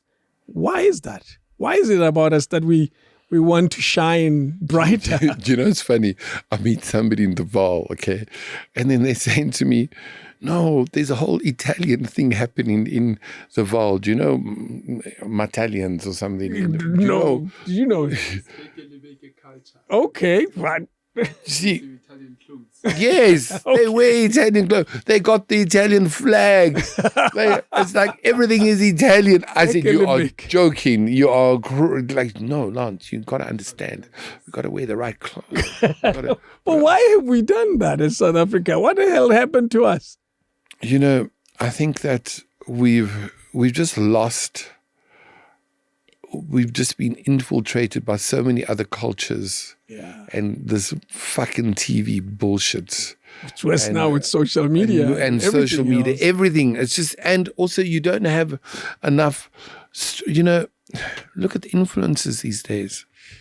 Look at, these people are called influencers. Yep. What the hell are they influencing? They're influencing the youth. To buy stuff. To do what? Yeah. Oh, sorry, just let me get my makeup over there. Yes. Yeah. Oh, Welcome to my YouTube channel. There's no real knowledge that's been imparted. And that is where we're going. It's interesting if you have a look. Somebody was telling me, Lance, if you go on TikTok, when you go to China, the kind of stuff that you watch in China, very different compared to what we watch in here. We are the bottom of the barrel. We are Sunday Sun. Yeah. Sorry, Sunday Sun. We are Daily Sun. I said yeah. Okay, he said it. You said the line. I would get slapped for retweeting. Wow, man. Yeah, no, and that's who we've become, eh? Yeah. You know, I wish you 100 more years of this. I'm going to give you a challenge, and take it, don't take it. It's entirely up to you. But I think you should take it. I don't know how you'll manage it. I think the world of knowledge you have is worth of the music, whether it's some of the knowledge you're probably not even aware you have because you've gone through those journeys. Your story, hang out with Michael Jackson, only God knows what it does for a young person, that experience. But it's a story that you can tell to a fellow young person and make them aware that, look, after all that, you still have to have your own talent to take you places. A story of hanging out with superstars over and over and over again. Hell, which artist did we have from America? I think she passed away here. Puff Johnson. Puff Johnson. You know, clearly you had No, we recorded a whole album with her. Imagine that. Yeah. So you see, that's why I'm saying your knowledge, you're probably not aware how it can be converted into academic teachings at a university or your own institution where you just impart knowledge. There's workshops, I know that happens every year about music, but you should be teaching young stars. And I know you are. No, I'm teaching. Every day. Every day I'm doing one-on-ones. You see what I mean? But I imagine a classroom of kids. No. It's, what amazes me is like you have some guys and they'll say, you know that we can't believe what we hear. I'm like, why? Why? Because we wanted to be here for so long. We can't even tell people that this, like, if we spoke, like, especially this new group of people that I'm working with in the last 7-8 days. It's only been 8 days. Okay. And they still, and I'm like, why? Because my door's open. It's always been open. Pretty much, yeah. You know, I mean, I sometimes find people in the studio like, but I saw you as a car guard. What are you doing now? You're recording. Who let you in? And he's here. Jeez. That's why I say to you, you should teach, man. You should teach through your experiences. No, I'm teaching. I give you this challenge and I say, you know, may God not take you before you proper set up a teaching institute. Or you put it in a book at least. No, I am writing a book. Yeah, and let that very book entertaining. No, let it be deliberately teaching. No, there's part of it which is going to be about the music industry. Please, all right? Because navigating it. Yes, yeah. When is it? When have you given yourself a deadline? I'm up to 30,000 words. That's quite a bit. There's pressure still. And I know we only scratched the surface. There's so many, you know. God, I didn't talk about the competition with Kalawa and all this. There was never competition. Well, there had to be some competition. No. You know, and this is what even today, right? It was very interesting. Like the last, I didn't know who was out there in terms of what they're doing. Right. When you were making all No, even now. Even now, okay. No, even now. So you live in we making music. I live in where whoever I'm working with, right? I'm interested in that person. I'm not interested in what somebody else is doing. And that's how I've lived my whole life. Yeah. Okay. So whatever Kalau has been doing, they've been doing. Okay, it's fine. And It'll all find itself. yes, it's fine. It's not a problem at all. And then what happened, it was interesting because I had a business, a person who we used to share business associates, not a business. They used to do our business legal team. Okay. And then every time I used to meet the guy, he said, I was in a meeting with the other record company and all they talk about is what you're doing. Right? And then I was like, why? Because it was like everybody just sees you as a threat. Now, later on, okay, when I look back and I look at a certain period, right, from 2001 to 2006, and I look at what we put out, I was like, fuck, okay. It's a lot of work. That is a lot of work. But because you're so concentrated on your work and you're doing the next thing, you're not even realizing. Then I was like, oh, this is why they hated us so much. You were busy. This is why because if you're sitting on the sideline, okay, watching the shit go down and you've got a label, right? And you're going, this fucking guy, who's he paying? He's got to be paying people. How is this stuff always going Always out? going out. It's always going. And in actual, and yeah, so I understand it now. If we had the same marketplace in the States, okay, just in terms of income that we would have generated, and if you take that equation, you put it to the States. You apply it to To there. We would same have market, same dollars. we would most probably have been we would have produced like the Jay-Z's, The etc. Rockefeller of the time, Rockefeller Records. Because also the earning power that we have here is really reduced. Yeah. It's really small, okay, and you can only do so much with that money. Yeah. Do you know, as we conclude, is the music business something that you would advise someone to get in now? And I asked this question on the backdrop of what has changed about it. Particularly, there was a time when you could have a record, hold it in your hand, sell it. You knew its value. You knew how much you were getting.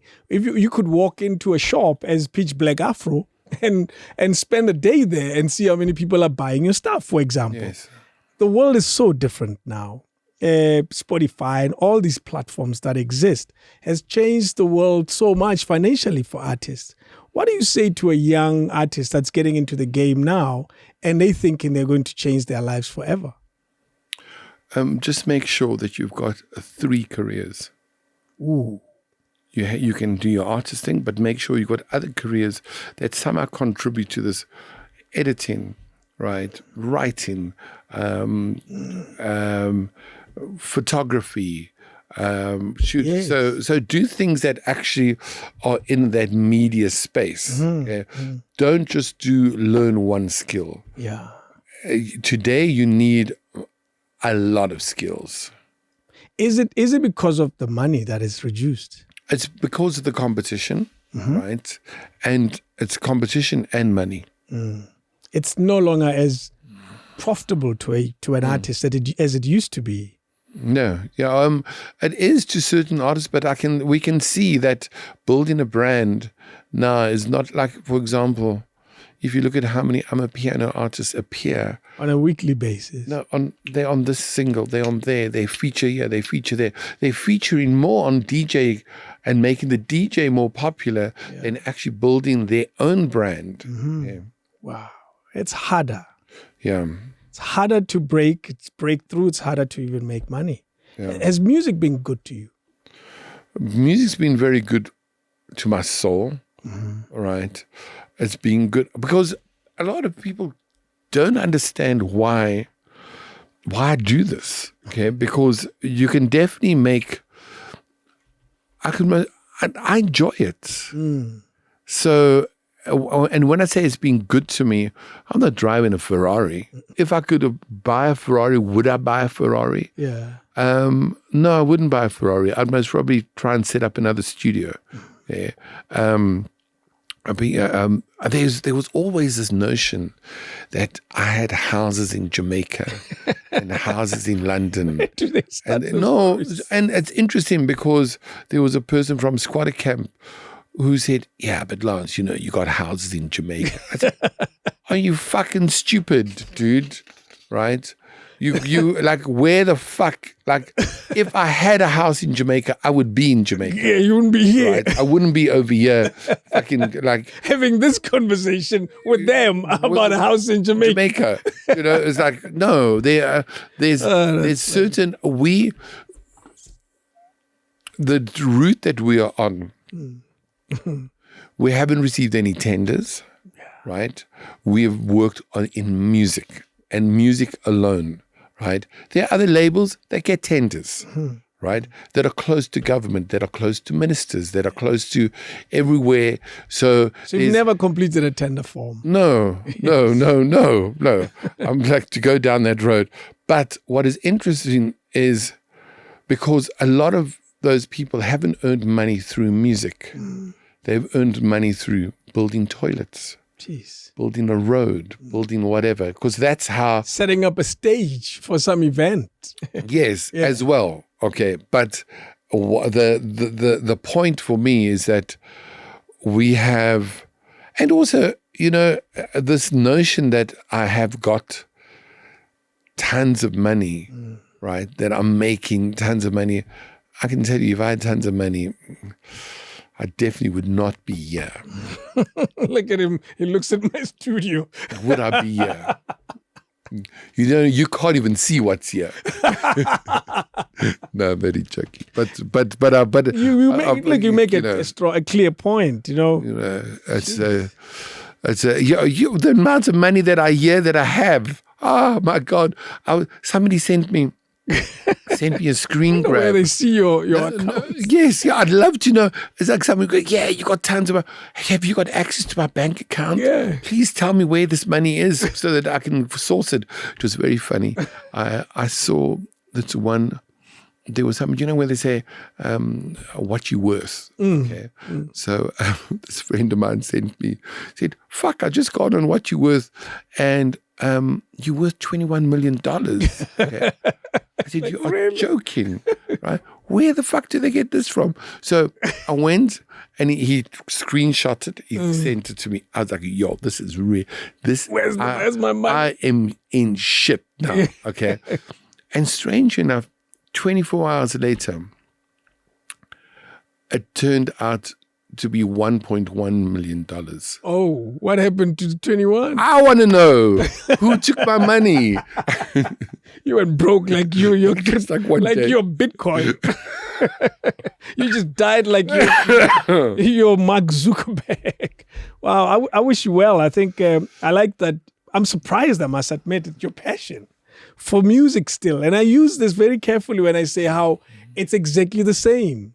The same passion you've had when you were recording Scheme and POC is still the same, almost 30 years ago, 30 years later. You know what? If I don't have that passion, I'm going to do something else. Yeah.